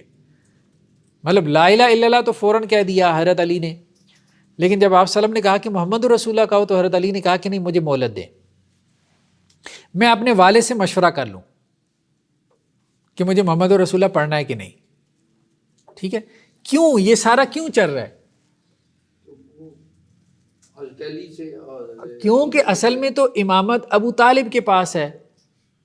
ابو طالب سے امامت آنی تھی حضرت علی کے پاس، تو حضرت علی نے والد سے مشورہ کرنا تھا کہ یہ درمیان میں کہاں سے آ گئے، ان کو ماننا ہے کہ نہیں، ان کو ماننا ہے کہ نہیں. اصل میں تو امامت میرے پاس آنی ہے. حضرت نے فرمایا اچھا میں مہلت دیتا ہوں، لیکن یہ تمہارے پاس امانت ہے. تو مولانا علی نے فرمایا کہ اگر مطلب یہ امامت اصل میں جو ہے وہ اصل میں تو تمہاری ہے نا، اصل میں تو تمہاری ہے امامت، آپ صلی اللہ علیہ وسلم نے اشارہ دے دیا، تو میرے پاس تو امانت ہے. تو مولانا علی نے فرمایا اگر امانت ہے تو میں محمد رسول اللہ بھی کہتا ہوں. کہ انہوں نے کہہ رہے ہیں تمہارے پاس امانت ہے، مطلب یہ محمد رسول اللہ یہ تمہارے پاس امانت ہے، اس کا معنی وہی بن جاتا ہے جو ہم کر رہے ہیں آسان یہ الفاظ. اعلیٰ حضرت نے فرمایا کہ تمہارے پاس مہلت ہے، یہ فکرہ تھا. ہاں وہ یہی ہے نا، میں مہلت دیتا ہوں لیکن تمہارے پاس امانت ہے. لیکن ابو طالب کو امام مستقر اور رسول اللہ صلی اللہ علیہ وسلم کو امام وہ مستودع ولی، اس بات پہ کنسنسس ہے یا اختلاف ہے؟ میجورٹی یہی کہتی ہے، میجورٹی یہی کہتی ہے کہ آپ صلی اللہ علیہ وسلم جو ہے وہ اسماعیلیہ میں، اسماعیل، ابھی تو ہم اسماعیلی اسکول آف تھاٹ پڑھ رہے ہیں نا. تو اسماعیلیوں کا اس پہ کنسنسس ہے کہ حضرت علی رضی اللہ عنہ کا ہی مین اس کے اوپر امامت کے اوپر تھا، جو اصل وہی آگے وارث ہے. ہاں وہ تو ظاہری بات ہے، وہ تو سارے شیعہ کا کنسنسس ہے کہ حضرت علی کے پاس ہی امامت ہے. یعنی وہ اس میں جو رسول اللہ صلی اللہ علیہ وسلم کو جو امام مستودع جو ڈکلیئر کرتا ہاں امام مستودع میجورٹی کہتی ہے، میجورٹی کہتی ہے. چلیے لاسٹ پیج پہ جو حضرت محمد صلی اللہ علیہ وسلم کا تھا کہ تمہارے پاس امانت ہے، اگر تو وہ تھا تو یہ جملہ ہونا چاہیے تھا نا کہ میرے پاس امانت ہے. نہیں، امامت جو ہے وہ آپ صلی اللہ علیہ وسلم کے پاس امانت ہے. امامت آپ صلی اللہ علیہ وسلم کے پاس امانت تھی. ایک ہے محمد رسول اللہ، محمد رسول اللہ یہ جو جملہ ہے نا، یہ آپ صلی اللہ علیہ وسلم نے حضرت علی کو کہا کہ یہ تمہارے پاس امانت ہے. اچھا دوسری ایک اور روایت ہے، وہ کہتے ہیں کہ جی ایک راوی نے حضرت علی سے یہ روایت نقل کی جو ان کی کتابوں میں ہے. ٹھیک ہے، اب سچی جھوٹی روایت وہ تو غلط ہے. حضرت علی نے یہ کہا کہ نہیں کہا، ہم نے کہا تھا کہ اکثر و بیشتر جھوٹ ہے، سیدھی سی بات ہے. ہمارا تو دل نہیں مانتا کہ حضرت علی رضی اللہ عنہ نے ایسی باتیں کہی ہوں، لیکن بہرحال ان کی کتابوں میں لکھا ہے کہ حضرت علی نے یہ کہا کہ جو میری ولایت کا اقرار نہ کرے وہ مومن نہیں ہے، یعنی جو مجھے امام نہ مانے وہ مومن نہیں ہو سکتا، اور نہ وہ حضرت صلی اللہ علیہ وسلم کی رسالت کا منکر ہے، یعنی وہ رسالت کا بھی منکر ہے جو مجھے امام نہ مانے. بے شک حضرت سلمان نے اللہ تعالیٰ سے ایک ایسا ملک مانگا، بادشاہت مانگی جو کسی کو آپ کے بعد سزاوار نہ ہوئی. یعنی حضرت سلمان علیہ السلام نے دعا کی تھی نا کہ یا اللہ مجھے ایسی سلطنت دے جو میرے بعد کسی کو نہ ملے. اللہ تعالیٰ نے آپ کی دعا قبول کر لی، ٹھیک ہو گیا، اللہ تعالیٰ نے حضرت سلمان علیہ السلام کی دعا قبول کر لی. آپ اس سلطنت کے اوپر مغرور ہو گئے کہ میری جیسی سلطنت اب کسی کی بھی نہیں ہے، آپ غرور میں آ گئے. حضرت سلمان علیہ السلام، آپ پر میری ولایت پیش کی گئی. اللہ نے پھر کہا کہ جی علی کو امام مانو. کس کو کہا؟ حضرت سلمان علیہ السلام کو. مطلب دیکھیے کوئی مبالغے کی بھی حد ہوتی ہے. یعنی نبیوں کے اوپر بھی جو ہے وہ امامت پیش کی گئی. نبیوں کو بھی کہا گیا کہ تم نے اماموں کو ماننا ہے، اور پھر آخری امام کو ماننا جو حضرت علی کی. لیکن آپ نے اس کے ماننے سے توقف کیا. حضرت سلمان علیہ السلام کو سمجھ ہی نہیں آئی میں کس کو مانوں، کیا مانوں، کب آئے گا وہ. ٹھیک ہے، تو حضرت سلمان علیہ السلام نے توقف کیا، اس لیے اللہ نے آپ سے وہ سلطنت چھین لی اور آپ کی کرسی پہ دھڑ لا ڈالا، یعنی آپ کو جو اللہ نے آزمائش میں مبتلا کیا. تو یہ حضرت سلمان علیہ السلام کا یہ گناہ تھا. ٹھیک ہے، اور آپ کی نبوت 40 روز تک گر گئی کیونکہ آپ نے حضرت علی کو امام نہیں مانا تھا. تو 40 دن تک آپ نبی بھی نہیں رہے، یہاں تک کہ آپ مجھ پر ایمان لائے اور میری ولایت کا اقرار کیا. پھر اللہ نے جو آپ سے چھین لیا تھا وہ آپ کو واپس کر دیا اور آپ کی آزمائش دور کر دی. اس طرح اللہ تعالیٰ نے حضرت داؤد کو بھی حکم دیا کہ لوگوں کے درمیان فیصلہ کریں. تو حضرت داؤد نے فیصلے کیے، بڑی واہ واہ ہو گئی، ٹھیک ہے، جس کی وجہ سے آپ مغرور ہو گئے.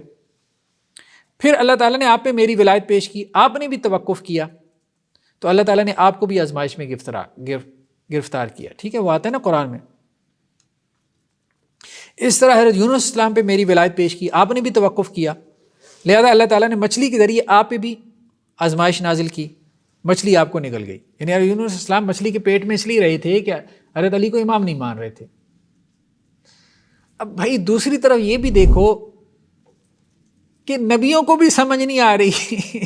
امامت ایک ایسا گنجلک اور پیچیدہ عقیدہ ہے، تمہاری بات مان لیں تو نبیوں کو بھی سمجھ نہیں آ رہی وہ امامت، اس لیے تو وہ توقف کر رہے ہیں. اور تم لوگوں سے امید لگائے بیٹھے ہو کہ جو لوگ جو ہے اس امامت کے کانسیپٹ کو مانیں. لوگ کیسے مانیں اس امامت کے کانسیپٹ کو؟ یہ والا کانسیپٹ تمہاری بقول نبیوں کو بھی سمجھ نہیں آ رہی، وہ بھی انکار کرتے رہے اور ان پہ بھی جو ہے وہ اللہ کی طرف سے پکڑ آتی رہی. اب وہ اصل میں تو ڈرا رہے ہیں نا کہ بھائی نبیوں کو بھی اللہ نے نہیں چھوڑا تو اللہ تمہیں کہاں چھوڑے گا. نہیں، اسماعیلی ٹھیک ہے. تو وہ کہتے ہیں جی اللہ تعالیٰ نے قرآن میں کہا نا کہ اگر وہ تسبیح نہ کرتے تو قیامت کے دن تک مچھلی کے پیٹ میں رہتے. تو یہ تسبیح انہوں نے کیا کی تھی؟ حضرت علی کو ہاں مطلب حضرت علی کو امام ماننے کی تصویر کی تھی انہوں نے کہ میں مانتا ہوں اب. ٹھیک تو سارا مطلب خود سے ہی ڈال دیا ایسا کچھ. آپ کا کیا خیال ہے؟ کوئی اوپر سے آیا یہ سارے کانسیپٹ؟ مطلب بیٹھ کے سوچتے ہوں گے وہ مینٹلی لیول عجیب نہیں ہوگا. مطلب جب اللہ تعالیٰ نے اب حضرت علی یہ کہہ رہے ہیں، حضرت علی کی زبانی یہ ساری حدیثیں، جب جو ہے وہ حضرت یونس نے میری ولایت کا اقرار کیا یعنی میری امامت کا، تو اللہ تعالیٰ نے آپ کو مصیبت سے نجات دی، یعنی مچھلی نے آپ کو باہر اگل دیا. تو کوئی نبی ایسا نہیں گزرا جس پر میری ولایت پیش نہ کی گئی ہو. جس نے اسے جلد قبول کر لیا وہ مرسلین میں شمار کر لیا گیا. ٹھیک ہے، اور جس نے اس کو قبول کرنے میں دیر کی اور میرا اقرار نہ کیا وہ غیر مرسل ٹھہرائے. یعنی یہ جو فرق ہے نا قرآن میں کہ کچھ مرسل ہیں اور کچھ نبی ہیں. ٹھیک ہے، تو رسول وہ ہے کہ جس نے حضرت علی کی امامت کو جلدی قبول کر لیا، اور جس کو ذرا امامت دیر میں سمجھ آئی وہ پھر رسول نیچے ہی رہ گیا، وہ پھر نبی رہ گیا، وہ رسول نہ بن سکا. تو اب یہ نبیوں کو بھی سمجھ نہیں آ رہی تمہارے اپنے بقول یہ امامت جو ہے، اور وہ نچلے درجے میں رہ گئے بہت سے نبی بھی. تو عام لوگ بیچارے کیا سمجھیں گے اس سارے گورکھ دندے کو کہ جی امام مانے بس کافی ہے یار. اللہ ہے، اللہ کا رسول ہے، قرآن ہے، بس حدیث ہے، بس کافی ہے. اس کے بعد نیک لوگ ہیں، بس ٹھیک ہے. ہر ایک کے ہاں علماء ہیں، اسکالرز ہیں، آپ علماء کی بات مان بھی سکتے ہیں، ان سے اختلاف بھی رکھ سکتے ہیں. سمپل سا تھا ہمارے دین کا نظام، پتہ نہیں ہنالک الولایۃ للہ الحق، اس آیت سے بھی استدلال کر لیا.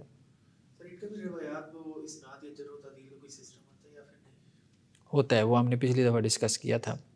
ان کے یہاں ہے، ان کے یہاں ہم نے کہا تھا کہ دو ہیں نا، ایک اخباری ہیں، اخباری دو ہیں جو کہتے ہیں جی ساری روایتیں ٹھیک ہیں.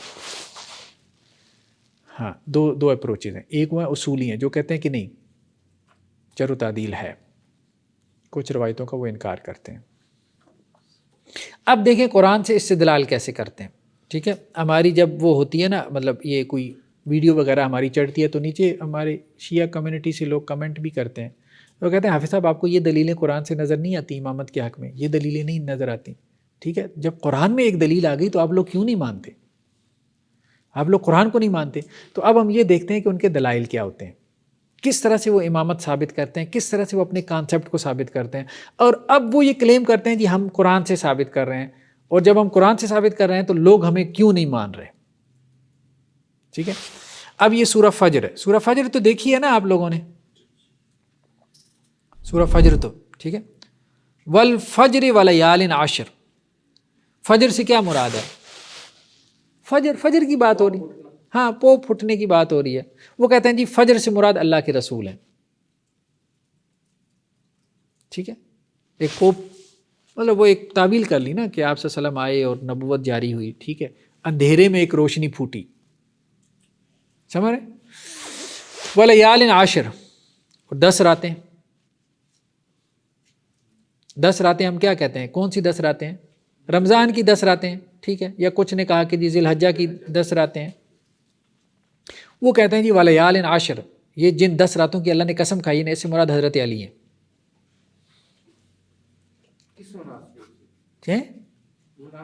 وہ مناسبت کوئی آپ کو سمجھ آنا ضروری تو نہیں ہے نا. ٹھیک والشفع والوتر، اور جفت کی قسم، جفت.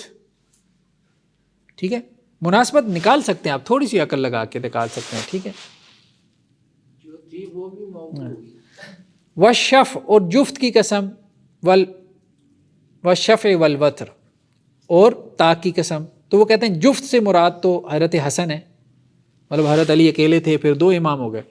والوتر، اور حضرت حسین، آپ کہہ سکتے ہیں حسین جیسے کوئی تھے ہی نہیں، منفرد تھے، یکتا تھے، چلیں اس لیے ان کو وتر کہہ دیا. واللیل، اور رات کی قسم، کہتے ہیں رات سے مراد فاطمہ ہے. ٹھیک ہے، مطلب اب آپ قرآن کی آیت سے کچھ بھی مراد لے لیں. ٹھیک ہے، آگے کیا آتا ہے؟ میں 1 منٹ آگے اس کو نا ہم نکال لیتے ہیں اپنا سورہ فجر کو ہم نکال لیتے ہیں، ذرا دیکھ لیتے ہیں اس سے. الم تر کیف فعل ربک بعاد. ٹھیک ہے، کیا آپ نے غور کیا کہ آپ کے رب نے قوم عاد کے ساتھ کیا کیا؟ قوم عاد سب کو پتہ ہے قوم عاد کون تھی. ٹھیک ہے، تو اب آپ ان کو دیکھیں کہ یہ کیا ترجمہ کر رہے ہیں قوم عاد کا. ٹھیک ہے, کہتے ہیں جی اللہ نے عاد کے ساتھ کیا کیا, تو عاد سے مراد کون ہے؟ ظالم اول. ٹھیک ہے, ظالم اول نام نہیں لکھتے, خلیفہ اول مراد لیتے ہیں, حضرت ابوبکر رضی اللہ عنہ. تو کہتے ہیں قوم عاد یہ جو جس کا تذکرہ ہے نا کہ اللہ کا اس کے اوپر عذاب نازل ہوا, تو وہ عاد سے مراد ابو بکر ہے معاذ اللہ. تو یہ سر ہر آیت میں واو کیوں کٹا ہوا ہے قسم میں والفجر؟ نہیں وہ پوری آیت تو نہیں لکھی انہوں نے, یہ قرآن تو ہے نہیں نا, یہ تو انہوں نے ویسے ہی. یہ دیکھیں نا سیدنا جعفر بن منصور الیمن, ان کی کتاب ہے کتاب الکشف, یہ اسماعیلیہ کے بڑے مولانا ہے, ان کا کافی باب الابواب ہے نا, یہ پیچھے تذکرہ گزرا نہیں, ان کے باب الابواب ہیں. وہ جو جن کی کتاب ہم پڑھ رہے ہیں یہ اس پہ تبصرہ کر رہے ہیں یا بس دکھا رہے ہیں یہ چیزیں ہیں؟ مطلب یہ دکھا رہے ہیں, یہ صرف دکھا رہے ہیں نا, یہ دکھا رہے ہیں کہ قرآن کی آیات کے کیا معنی ہیں. یہ جعفر بن منصور الیمن نے اپنی کتاب الکشف میں پیج نمبر 77 میں سورہ فجر کی کیا معنی بیان کیے. ٹھیک ہے, یعنی تعویل, اس کو وہ تعویل کہتے ہیں نا. وہ کہتے ہیں کہ اصل میں قرآن کے یہ معنی تھے جو ان لوگوں کو پتہ ہی نہیں ہے, وہ تو سینہ بسینہ نقل ہوئی ہیں, اماموں کے ذریعے سے ہم تک پہنچے ہیں. یہ لوگ تو ظاہری تفسیر کرتے پھر رہے ہیں, ان کو کیا پتہ قرآن کے کیا معنی ہیں. وہ معنی اصل میں اوپر سے اللہ کی طرف سے نازل ہوتے تھے امام کے اوپر, اس کو وہ کہتے تھے قرآن کی باطنی تعویل. وہ کہتے تھے اصل میں یہ ریالٹی ہے, یہ اصل میں ریئل میننگ ہے. یہ جو ظاہری معنی لیے پھرتے نا قوم عاد سے مراد پچھلی قوم تھی, وہ نہیں تھی بھائی, ابو بکر مراد تھے. اسی حالت کی طرف عود کر گیا. ارم ذات العماد. ٹھیک ہے, آگے آیت کیا ہے, آگے آیت کیا ہے, ایک منٹ, اس کیا ارم ذات العماد. قوم عاد کو کہا گیا نا, ٹھیک ہے, کہ ارم ذات العماد ستونوں والی تھی. ٹھیک ہے, پلرز تھے اس کے. ٹھیک ہے, بڑی بڑی عمارتیں انہوں نے کھڑی کی تھی نا قوم عاد نے, اس کی طرف اشارہ ہے. ٹھیک ہے, التی لم یخلق مثلها فی البلاد, کہ ان جیسے شہروں میں پیدا ہی نہیں ہوئے. ٹھیک ہے, تو یہ پھر آگے اس کی جو ہے وہ تعویل کر رہے ہیں. اچھا جی, عاد ارم سے مراد وہ شخص ہے جس نے مولانا علی پہ تعدی کی, جس نے مولانا علی کے ساتھ زیادتی کی, یعنی ولایت اور خلافت اور امامت حضرت علی کا حق تھا, تو اس نے جو ہے وہ امامت اور خلافت حضرت علی سے چھین لی اور خود خلیفہ بن بیٹھا. تو یہ اصل میں وہ تھا ارم ذات العماد. حضرت ابوبکر کو کہہ رہے ہیں, اور کس کو کہہ رہے ہیں. وثمود الذین جابوا الصخر بالواد, اور قوم سمود یہ ظالم ثانی ہے, یعنی خلیفہ ثانی. ٹھیک ہے, قوم سمود سے مراد یہ ہے الذین جابوا الصخر بالواد, جنہوں نے وادی میں بڑی بڑی چٹانوں کو تراشا تھا. تو کہتے تھے کہ یہ حضرت عمر جو ہے نا بڑی بڑی دلیلیں لے کے آتے تھے حضرت علی کی ولایت اور جو وصایت تھی اس کو ختم کرنے کے لیے. تو اللہ نے اس کی طرف اشارہ کیا کہ وہ ہماری امامت کو کاٹنے کے لیے بڑی بڑی دلیلیں لاتے تھے, بڑی عمارتیں تراشتے تھے اپنی خلافت کے حق میں. ٹھیک ہے, فرعون, ٹھیک ہے, آگے ہے نا فرعون کا بھی تذکرہ ہے نا. ٹھیک ہے, الذین طغوا فی البلاد وفرعون ذی الاوتاد, قوم سمود کے بعد قوم فرعون کا. اب فرعون سب کو پتہ ہے فرعون کون ہے, موسیٰ فرعون. وہ کہتے ہیں جی فرعون اصل میں آپ فرعون اور سمجھیں, اصل میں فرعون سے مراد تو آپ کا وہ خلیفہ ثالث ہے. ان تینوں نے حضرت علی کا حق مارا ہے, تینوں نے, حضرت ابوبکر نے, حضرت عمر نے, حضرت عثمان نے, تینوں نے حضرت علی کا حق مارا ہے. خلافت ان کا حق تھی, تو اس لیے اللہ نے قرآن میں ان کا تذکرہ کیا. اب وہ کہتے ہیں جی ہم نے تو قرآن سے دلیل دے دی, اب یہ دلیلیں دیتے ہیں وہ. اب وہ کہتے ہیں جی آپ مانتے کیوں نہیں ہیں. یعنی قرآن کے کسی بھی لفظ سے کوئی بھی معنی آپ مراد لے لیں, کچھ بھی مراد لیں, کچھ بھی نکال لیں. بھائی فرعون کا ترجمہ آپ خلیفہ ثالث کر دیں تو آپ کچھ اور بھی کر دیں. پھر یہاں تو انہیں کہنا چاہیے وہ جو غامدی صاحب کا فکر ہے یہ اسٹیبلش ہسٹری ہے فرعون تو. سر ایک سوال ہے سر, یہ جو صاحب کتاب جن کی ہم ریسرچ پڑھ رہے ہیں یہ اصلاح کے لیے ہمیں بتا رہے ہیں, یہ اصلاح کے لیے بتا رہے ہیں, یہ اصلاح کے بتا رہے ہیں. وہ کہہ رہے ہیں کہ یہ ایکسیپٹیڈ نہیں ہے, مطلب کوئی بھی لاجیکل آدمی اس کو ایکسیپٹ نہیں کر سکتا, اس قسم کی تفسیر کو کوئی بھی لاجیکل آدمی ایکسیپٹ نہیں کر سکتا. ٹھیک ہے، قرآن مجید کی اس قسم کی تفسیر کو، تو آپ نے کیسی قرآن مجید کی تفسیریں کر دی ہیں، اور آپ اس کے اوپر بڑا اتراتے ہیں کہ جی یہ باطنی تفسیر ہے، یہ ہمارے ائمہ سے چلی آ رہی ہے. یہ نقد کر رہے ہیں ان پہ. اصلاح کر رہے ہیں، نقد نہ کہیں، اصلاح کر رہے ہیں، کیونکہ ان کے اپنے ہیں نا، تو اصلاح کر رہے ہیں. شیخ اس میں تو آج سمود اور فرعون کو انہوں نے کہہ دیا خلیفہ تھے وہ. اب باقی جگہوں پہ بھی تو آتا ہے نا قرآن میں فرعون کا، ہر جگہ کہتے ہیں. ابھی آپ اور تعویل دیکھیں نا، یہ دیکھیں الذین طغوا فی البلاد، انہوں نے شہروں میں سرکشی مچائی. یہ تین تھے نا خلفاء تینوں، ٹھیک ہے، انہوں نے شہروں میں کیا کی؟ سرکشی مچائی. ٹھیک ہے، اب اس میں وہ اوروں کو بھی لے آتے ہیں کہ یہ سرکشی مچانے والوں میں معاویہ تھے، عمر بن العاص تھے، اور جو جنگ جمل میں شریک تھے. اچھا، بعد والوں کا نام لیتے ہیں، پہلوں والوں کو تو وہ صرف اشارہ کرتے ہیں نا، ان کو پتہ ہے کہ سینسٹیوٹی زیادہ ہے، وہاں وہ نام نہیں لیتے. یہاں وہ نام پھر لیتے ہیں ساروں کے، اصحاب جمل یہ وہ سارے. تو سوط عذاب ہیں. آگے کیا قرآن کے ہیں کہ انہوں نے سرکشی مچائی، فاکثروا فی الفساد، فساد پیدا کیا، فصب علیہم ربک سوط عذاب، تو اللہ کے عذاب کا کوڑا ان کے اوپر برسا. تو یہ کوڑا کون سا تھا جنگ جمل میں اور صفین میں؟ حضرت علی کی تلوار، وہ کوڑا تھا. یہ سمجھ آ گئی، سوط عذاب، یہ سمجھ آ گئی. چلے ٹھیک. اچھا، اب کہتے ہیں جی آگے یہ جو ہے نا قرآن کی آیت، فَأَمَّا الْإِنسَانُ إِذَا مَا ابْتَلَاهُ رَبُّهُ فَأَكْرَمَهُ وَنَعَّمَهُ، یعنی انسان جس کے اوپر اللہ کا کرم ہے، اللہ کی نعمتیں ہیں، تو اس سے مراد اللہ کے رسول صلی اللہ علیہ وسلم ہے. ٹھیک ہے، آپ کے اوپر نبوت اور رسالت. وَأَمَّا إِذَا مَا ابْتَلَاهُ فَقَدَرَ عَلَيْهِ رِزْقَهُ فَيَقُولُ رَبِّي أَهَانَنِ.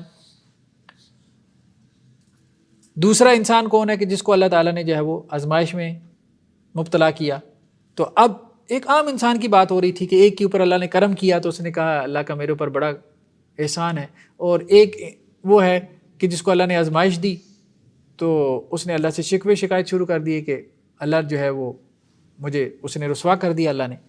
تو اب یہ کہتے ہیں کہ جی یہ اس سے مراد کیا ہے؟ ظالم اول ہے. ٹھیک ہے، کیونکہ جب رسول اللہ علیہ وسلم نے اس سے یہ کہا کہ تم علی کی اطاعت کرو تو اس نے کہا کہ رسول اللہ علیہ وسلم نے مجھے رسوا کر دیا. ٹھیک ہے، کلا بل لا تکرمون الیتیم، تم یتیم کی عزت نہیں کرتے. اللہ نے تو ایک عمومی تبصرہ کیا نا، بھائی یتیم کا اکرام کرو، رسپیکٹ دو اس کو. ٹھیک ہے، ایک عام بات تھی. تو وہ کہتے ہیں کہ اصل میں اس سے مراد کیا ہے؟ ظالم اول، ظالم ثانی، ابو بکر اور عمر، خالد بن ولید، سالم مولا حذیفہ. ٹھیک ہے، کیونکہ انہوں نے یتیم سے اس کا حق چھین لیا. یتیم کون تھے؟ حضرت علی. اچھا، یہاں پہ بھی اس کو بھی دیکھیں، آگے چل کے آتا ہے نا قرآن میں، وَتَأْكُلُونَ التُّرَاثَ أَكْلًا لَمًّا، اللہ نے کہا کہ تم لوگوں کی کیا کرتے ہو؟ میراث کھا جاتے ہو. عربوں میں تھا ایسا، وراثت لوگوں کی نہ کھاؤ. تو اب اس سے کون سی وراثت نکال لی؟ اب آپ خود بھی نکال سکتے ہیں. ظالموں کی طرف خطاب ہے کہ جنہوں نے حضرت فاطمہ کی میراث چھین لی تھی، باغ فدق کا مسئلہ ڈال دیا. ٹھیک ہے، یعنی کہاں کیا بات ہو رہی ہے، کس کانٹیکس میں قرآن میں، اور آپ نے اس کو اٹھا کے کہا وَتُحِبُّونَ الْمَالَ حُبًّا جَمًّا، ہیں مال جو ہے دبا کے تم کھاتے ہو، لوگوں کا مال ہڑپ کر. تو وہ باغ فدق کھا گئے تھے. ٹھیک ہے، کَلَّا اِذَا دُکَّتِ الْأَرْضُ دَکًّا دَکًّا، یہ قیامت کی علامت ہے کہ زمین کوڑ دی جائے گی، آپ کا رب آئے گا، فرشتے آئیں گے صفے باندھ کے. ٹھیک ہے، جہنم لائی جائے گی. تو وہ کہتے ہیں جی یہ آخری امام مہدی جب آئیں گے نا تو پھر ان سب کو جہنم میں ڈالیں گے. ٹھیک ہے، تو وہ پھر آگے انہوں نے اس کی تعویل کر لی جب حجت ظاہر ہوں گے، اذا دکت الارض دکا دکا. ٹھیک ہے، ربو کا سے مراد کون ہے؟ قائم الزمان، مہدی. آپ کا رب آئے گا، اس سے مراد کون ہے؟ قائم الزمان آئیں گے. ملائکہ جو ان کے ساتھی ہوں گے مہدی کے. ٹھیک ہے، آگے جہنم سے مراد وہ تلوار ہوگی جو مہدی کے ہاتھ میں ہوگی. ٹھیک ہے، اس سے پھر دشمنوں کو وہ قتل کریں گے. تو وہ پورے جو ہے وہ عقائد ہیں، قبروں سے نکالا جائے گا، قبروں سے نکال کے زندہ کر کے پھر ان کو قتل کریں گے. بس سمجھ رہے؟ یہاں تک بھی باتیں ابھی اب کتابوں میں حوالے آئیں گے. معاذ اللہ، یہاں تک بھی لکھا ہے کہ ام المومنین حضرت عائشہ رضی اللہ عنہا کو قبر سے باہر نکالیں گے، مہدی آئیں گے اور ان کو قبر سے باہر نکال کے کوڑے ماریں گے کہ تم نے فلاں فلاں باتیں کیوں کی تھیں ہمارے امام کے بارے میں. مطلب اتنا معاملہ سیدھا نہیں ہے امامت کا. یہ جو کہتے ہیں نا کہ جی آپ امامت کو کیوں نہیں مانتے، آپ اماموں کو کیوں نہیں مانتے، بھائی بات سیدھی سی ہے کہ امام کو آپ کیا منوانا چاہ رہے ہیں؟ امام کو آپ کہہ رہے ہیں کہ جی 1150 سال سے امام غائب ہے. ٹھیک ہے، اور امام نے آنا ہے اور امام نے آ کے آپ کی گردنیں بھی اڑانی ہیں اور آپ کے ساتھ یہ بھی کرنا ہے وہ بھی کرنا ہے، تو ہم کیسے مانیں گے یہ سارا کچھ؟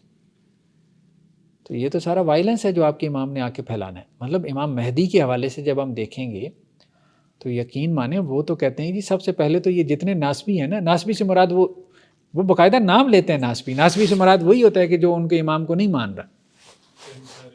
ہاں، سب سے پہلے تو تلوار ان کی گردن پہ ہوگی نا، ٹھیک ہے. تو نہیں، وہ ایک کانسیپٹ عجیب سا بنا لیا ہے. اب وہ اللاجیکل سا ہے، اور جس طرح سے اس کا ایک پورا نظام استدلال قائم کیا ہے نا قرآن سے، تو وہ بھی بندہ اس سے کوئی متاثر نہیں ہو سکتا کہ اب آپ یہ قرآن کی آیتیں اور اس کی یہ تفسیر کرنے کے بعد اب آپ کہیں کہ جی اب ہم نے آپ کو قرآن سے دلیل دے دی اور آپ اس کو مان لیں. نہیں، اللاجیکل کانسیپٹ ہے. ہاں، اگر آپ یہ بات کہتے ہو کہ جی جیسے اہل سنت کے علماء ہیں تو ہمارے بھی یہ علماء ہیں، آپ کو ان علماء کے اوپر اعتماد ہے تو ہمیں اپنے ان اماموں پہ یا علماء پہ اعتماد ہے، تو اس حد تک بات ٹھیک ہے. تو بات وہی ہے کہ اگر وہ صلحاء ہیں، اتقیاء ہیں، ٹھیک ہے، اس حد تک بات ماننے میں کوئی حرج نہیں کہ اللہ کے نیک بندے تھے، ولی اللہ تھے. لیکن کبھی آپ ان کا درجہ نبیوں سے بڑھا دیتے ہیں، کبھی آپ یہ کہتے ہیں کہ جی انہوں نے جو قرآن کی تفسیر کی ہے نبی بھی اس کو نہیں پہنچ پائے، ٹھیک ہے. کبھی آپ یہ کہتے ہیں جی نبیوں سے تو گناہ ہوتے رہے، ان سے تو گناہ بھی نہیں ہوئے. کبھی آپ یہ کہتے ہیں نبی تو آپس میں لڑتے مرتے رہے، شریعتوں میں اختلاف کرتے رہے، اصل تو امام تھے جنہیں دین کی سوجھ بوجھ تھی، کہ جنہوں نے جو دین بتایا اس میں کوئی اختلاف ہی نہیں تھا. تو اس قسم کی جب باتیں کرتے ہیں تو وہ باتیں سمجھ سے بالا تر ہیں، وہ مانی نہیں جا سکتی. ہاں، لیکن یہ ہے کہ اس میں اگلے کو اچھے انداز میں سمجھانا چاہیے. بات وہی ہے کہ فتوے وغیرہ نہ لگائیں. ہمارے بھی میں نے دیکھا ہے کہ نیچے لوگ جو ہے نا وہ کمنٹس میں جیسے وہ بہت سے لوگ پرووک بھی کرتے ہیں نا، لگاؤ فتویٰ مطلب کہیں ان کو کوئی، بھائی ہم کیوں کہیں، ہمارا کام ہے اصلاح کرنا. آپ لوگوں کو بتائیں بھائی یہ غلط ہے، یہ بات ٹھیک نہیں ہے، آپ اس سے نکل آؤ اس سارے چکر سے، ٹھیک ہے. تو مصلح یا ریفارمر کا کام فتویٰ لگانا نہیں ہوتا. باقی یہ بات ہے کہ اب ان میں سے ہم دیکھیں گے کہ ان میں سے بعض لوگ ہیں جو فتوے لگاتے ہیں اور یہ کہتے ہیں جو ہماری امامت کے کانسیپٹ کو نہیں مانتا تو وہ دائرہ اسلام سے خارج ہے، مطلب ان کے مطابق وہ مسلمان نہیں ہے. ٹھیک ہے، وہ لگاتے رہیں، اللہ تعالیٰ ان کو ہدایت دے، یہی کہا جا سکتا ہے. سر یہ جو ساری قرآن کی تعویل پیش کی ہے وہ کہتے ہیں کہ یہ باب الابواب ہے، تو بس یہ مانتے ہی ہیں، مطلب اس کو چیلنج بھی نہیں کرتے وہ خود ان کے لوگ. ہاں، چیلنج نہیں کر سکتے. باب الابواب سے اختلاف کرنا جو ہے وہ ایسی ہے جیسے امام سے اختلاف کرنا، کیونکہ باب الابواب امام کو ریپرزینٹ کر رہا ہوتا ہے. اسی لیے اس کو پھر کوئی دلیل کی ضرورت نہیں، وہ جو کہے گا وہی. دلیل کی ضرورت نہیں. وہ پہلے آپ نے ایک بلیف سسٹم بنایا نا کہ بھائی اس میں جو کہنا ہے بس وہ اللہ کی طرف سے. اب آپ نے سوچنا بھی نہیں ہے. کریٹیکل تھنکنگ تو انہوں نے سب سے پہلے ختم کی نا. اسلام کہتا ہے نہیں ہے کریٹیکل تھنکنگ ہوگی، سیدھی سی بات ہے. کوئی بھی بات کرے گا، آپ کا استاذ، ٹیچر، امام جو بھی کرے گا، آپ اس کو ویلیڈیٹ کریں گے، آپ اس کے اوپر سوال اٹھائیں گے، ٹھیک ہے. تو یہ سب سے پہلے جو سوال کا دروازہ بند کیا جاتا ہے، سب سے پہلے یہ لوگ کیا کرتے ہیں، بھائی دماغ بند کر لو. بھائی دماغ بند کر لو تو پھر اس کے بعد کیا ہے، اس کے بعد پھر جس طرح مرضی تم لوگوں کو ڈال دو. دماغ نہیں بند کروانا. تو کریٹیکل تھنکنگ بہت ضروری ہے. ہم یہی تو کہہ رہے ہیں کہ ہر سیکٹس میں کچھ ایسے لوگ پیدا ہوں جو اپنے سیکٹس کو کریٹیکلی ایویلیویٹ کریں اور اس میں ریفارمز لے کے آئیں. یہ وقت کی ضرورت ہے. کریٹیکل تھنکنگ نہیں ہوگی، کریٹیکلی ہم چیزوں کو ایویلیویٹ نہیں کریں گے تو پھر لگا بندہ ہے، بس چل رہا ہے، بس ہر کوئی اپنے اس کے اوپر لگا ہوا ہے.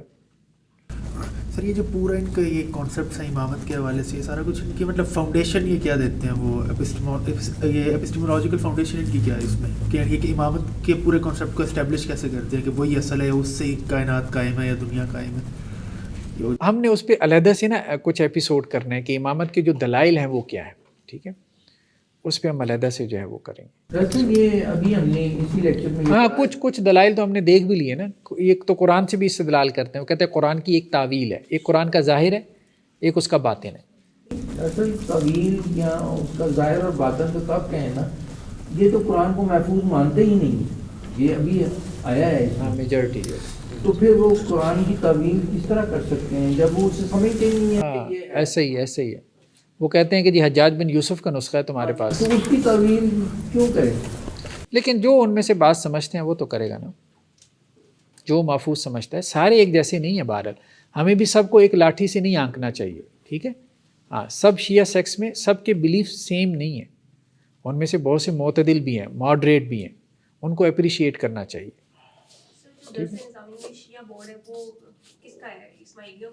نہیں, ہمارے ہاں تو اثنا عشری زیادہ ہے نا, 12 جنہیں کہتے ہیں, 12 اماموں کو ماننے والے. ہمارے یہاں پاکستان میں وہ, ایران میں بھی وہی ہیں, ٹھیک ہے. غالباً لاہور میں ہی ہے, لاہور. سر یہ جس طرح اتنی ڈیٹیل ہم نے پڑھی ہے, میرا نہیں خیال کہ شیعہ میجورٹی کو پتہ نہیں ہے. یہ بات صحیح کہہ رہے ہیں کہ شیعہ میجورٹی کو ان تفاصیل کا علم پتہ نہیں ہوتا ہے کہ نہیں ہوتا. یہ جو ہمارے لیکچر جا رہے ہیں نا, مجھے اب ایران سے, عراق سے, مطلب کربلا میں, قم میں ان کے بڑے بڑے مراکز ہیں, تو وہ لوگ سویلائزڈ ہیں. مطلب میں اپریشیٹ کرتا ہوں ان کے لب و لہجے کو. وہ جب کوئی میسیج کرتے ہیں, حافظ صاحب مطلب سلام بڑے احترام سے کرتے ہیں, ٹھیک ہے.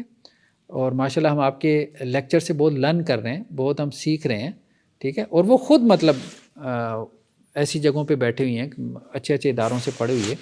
ان میں سے کچھ ایسے ہیں جو کہتے ہیں آپ ہمارے ساتھ لائیو آئیں, آپ ہمارے ساتھ ڈیبیٹ کریں. کچھ ایسے ہیں جو کہتے ہیں کہ جی ہم آپ کے لیکچرز کے اوپر رسپانسو ویڈیوز بنائیں گے, لیکن ہم آپ کو اس لحاظ سے اپریشیٹ کرتے ہیں کہ آپ ان چکروں میں نہیں پڑے, فتوے اور گالم گلوچ اور یہ.